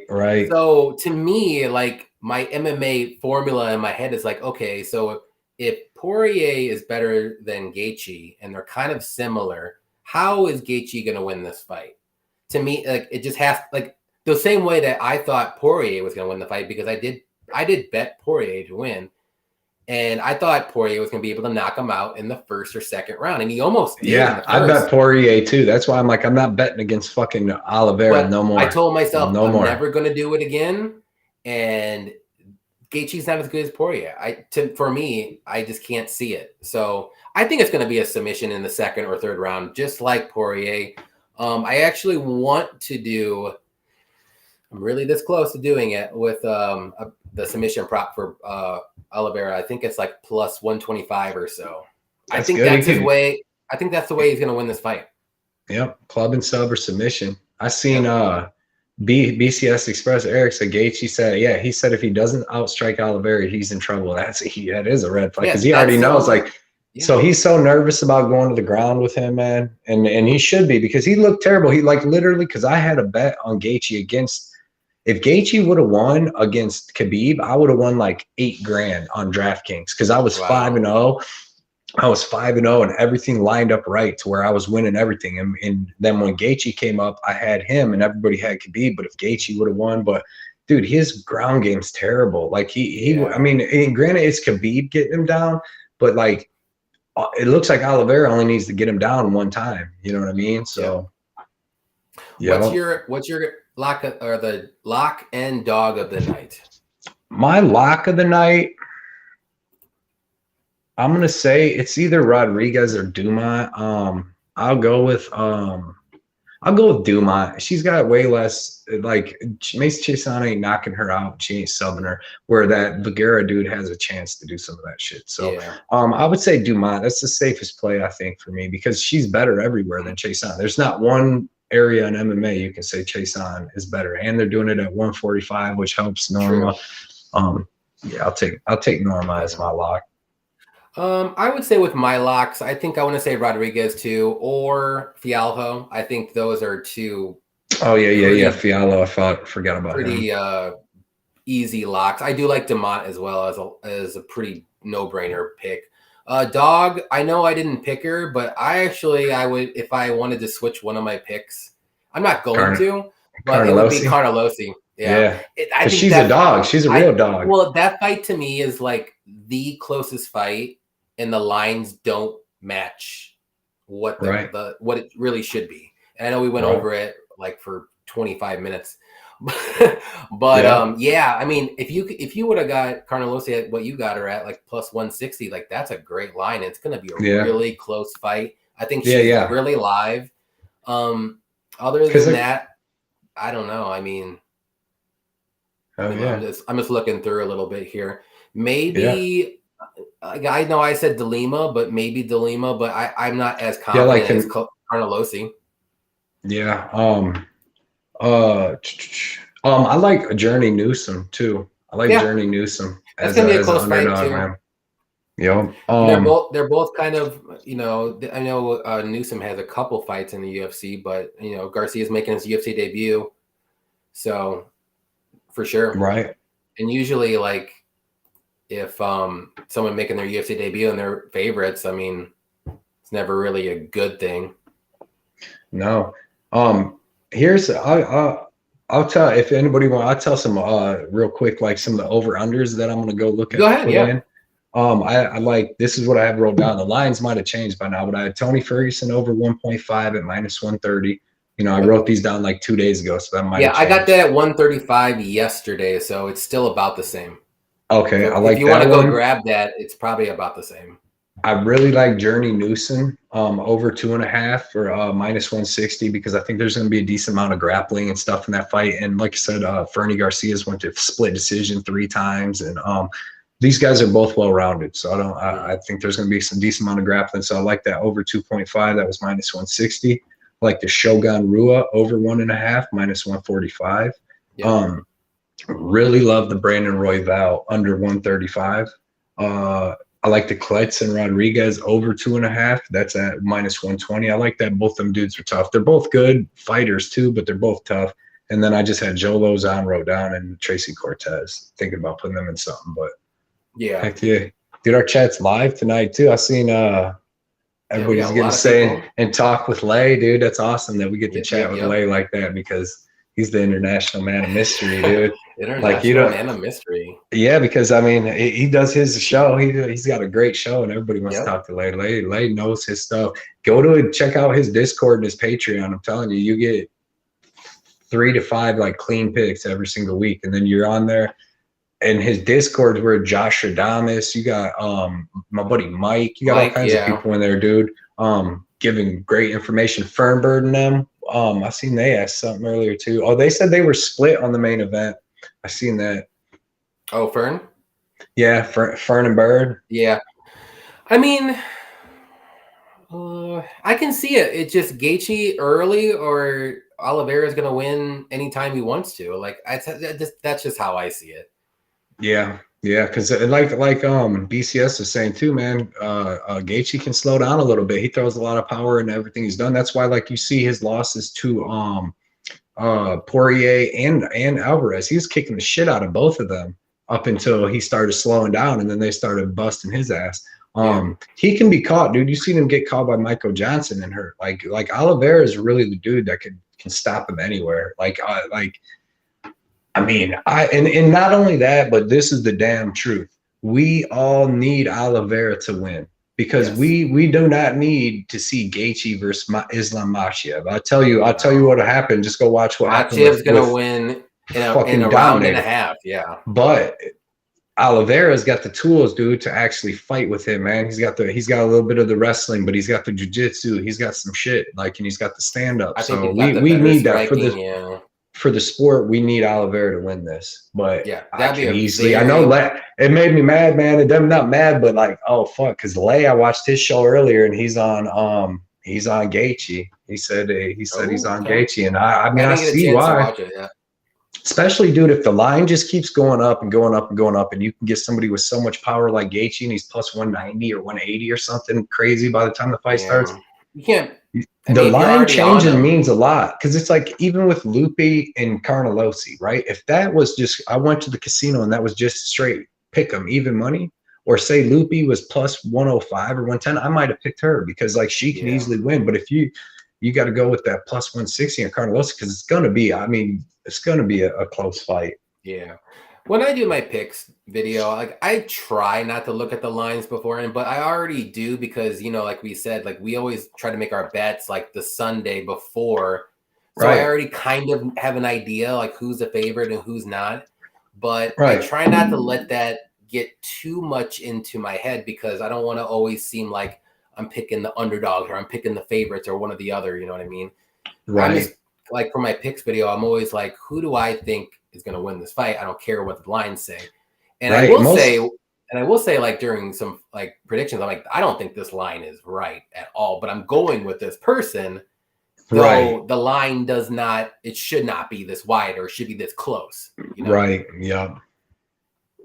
Yep. Let's see what we got. Let's see, Josh Thomas, Gaethje can KO. Josh says that he thinks Gaethje can KO Oliveira too. I think so too. But really, who's Gaethje KOing? If you really think about it, though, he's KOing James Vick, Barbosa, standing Ferguson. He couldn't KO Chandler.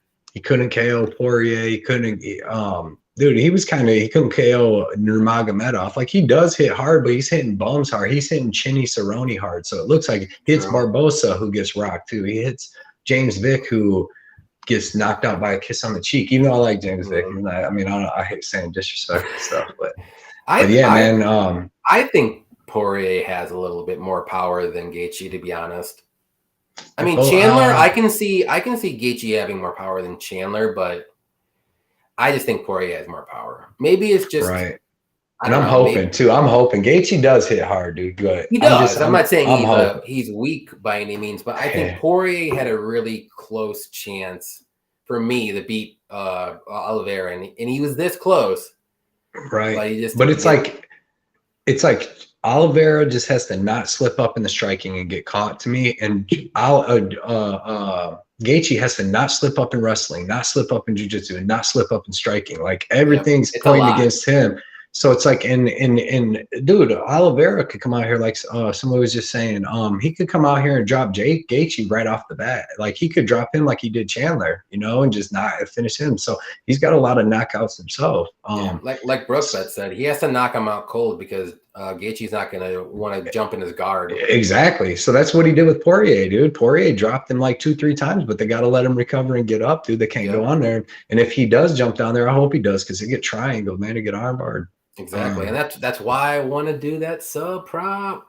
I think plus money at that is almost like a no-brainer bet, but I'll think about it. I almost like the Chandler by decision. It's like plus 250 or 240. I think that might be I just like the plus money a little bit better than, but still, I mean, both bets are really good.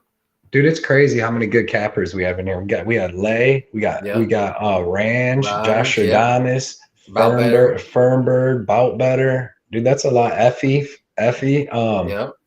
From Any Action Sportscast. So I missed you, sorry.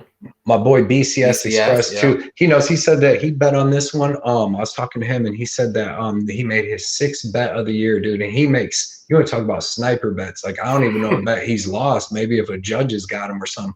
But he said 6th bet of the year, and he knows his stuff. Is Oliveira. So that made me feel good. Charlie Olives. Yeah, I'm totally cool with that. Biggest bet of the year for me is Oliveira, 3 units. I don't think I've put more than 2 units on a fighter ever. Like a single, so I put 3, 3. So we're gonna be biting our nails. That first 7.5 minutes, man, are gonna be the big ones, dude. Yeah, I was looking at the over 1.5, but man, it's like almost minus 200 now, and I'm like, I'm not touching that because it can go either way. I can see it go either way. Right, man. There's a lot of 15 fights. This is gonna be an excellent card, man. I can't wait. And man, by the end, you're gonna get to these other ones. We're gonna have 2 fights in a row. It's gonna be like I'm gonna have a freaking flashback to like 06, man. It's gonna be Joe Lozon versus Cerrone. The next fight's gonna be Ovince St. Preux versus Shogun. What's going on weird, here? Like flashbacks of PSD. Like this brownie's kicking in. All right. You got anything Yeah, right there. BCS Express said that's the truth. 5-0 this year, so he's 5-0, and his sixth bet is Charlie Allen's this year. Yeah, and I'm telling you, he watches all the shows. He's commenting and stuff. He knows his stuff. He just snipes them good bets, but he bets big when he bets on them. Oh so yeah, I mean, if you're only doing 5 bets in the year, that's the most composure. Lay's up there with him. Lay will bet like three, 3 to 5 bets per card, but they're sniper picks, man. A lot of cards he's going undefeated, hitting every bet. Exactly. Even I know Effie too, man. They're gonna be putting out a video soon. They haven't put one out for a little bit, but I've been seeing on Instagram, man. They've been hitting big every week too. Mm-hmm. A lot of people. Range too, man. Range is always hitting some crazy parlays. Yeah, I see him post them on Instagram. If you want to play some good parlays and hit some good money parlays every week, man, go check out Range. Comparison, I think it's Range on Instagram. He needs to start posting his bets. Dude, he makes some good Instagram. Yeah, more obviously. Yeah. But yeah, man, I'm glad we had another great episode, man. All the great comments. I get hyped up for this, for not even just to be out here, be like, hey man, this is my picks, do this, take these bets, but just everybody, we all talk together. You get a little feet talk. You get all this and that, but man, we have a great time, dude. Oh yeah, it's fun. I appreciate everybody coming to the chat and definitely commenting. Don't be shy. If you want to watch, great, but you can feel free to say anything you want. Like if you have a question about a fight, we'll get to it. We're not purposely skipping over any of these because we love talking about MMA, so it's a fun show, dude. This is a fun show. I like it, man. I'm glad we got together and do it. For sure. Yeah. Before everybody leaves, though, hit the like button on this live stream. Also, we're not doing a live stream next week unless Blood Money gets 500 subscribers. So if you haven't subscribed to Blood Money, do it right now. We need 500 subscribers before the fights this weekend for Blood Money. So it's only 10 of them. I need some fake accounts, mate. 10. I know there's some newbies that haven't subscribed to Blood Money for whatever reason. Get on his freaking channel. They don't like my face. They don't like Stipe Miocic. They don't like Stipe, man. I think people are just shy. They don't want to subscribe to certain people. I don't know why. They're like, oh, I like this person and I can't my loyalty is like, dude, if you like this person, then subscribe. Doesn't mean that you gotta come listen to me. Exactly. No matter what person you like. Do you like money? If you like money, if you like blood money. Exactly. Yeah. Great show. Thanks. Like I said, thanks everybody for coming out. Appreciate it. Like I said, Blood Money MMA Bets. I don't have a link to your thing. If you just type in Blood Money MMA Bets, type it in the YouTube, search, you'll find it. It's the only one. And Instagram. Yep, Instagram as well. Hit the like button. Appreciate it, Fernbird. All right, man. Go ahead, and I think Fern is going to subscribe with the music channel. So you got another one. There we go. We just got to get you to 500. That, Fernbird. So you can start doing the community posts. And then that way you can let everybody know that we're doing live streams and all that. Exactly. Yeah. Fun times. Yep. Help me help you. Help me help you. Exactly. All right. We'll just leave it right now. All right. Take care, guys. Thanks for coming out, and we'll be back next week. I know Blood Money's gonna get 500, so we'll be back. Don't worry. Everything's fine. We'll get you the money, and we're gonna win some money this week. So let's go. All right, man. Take care, See you guys later.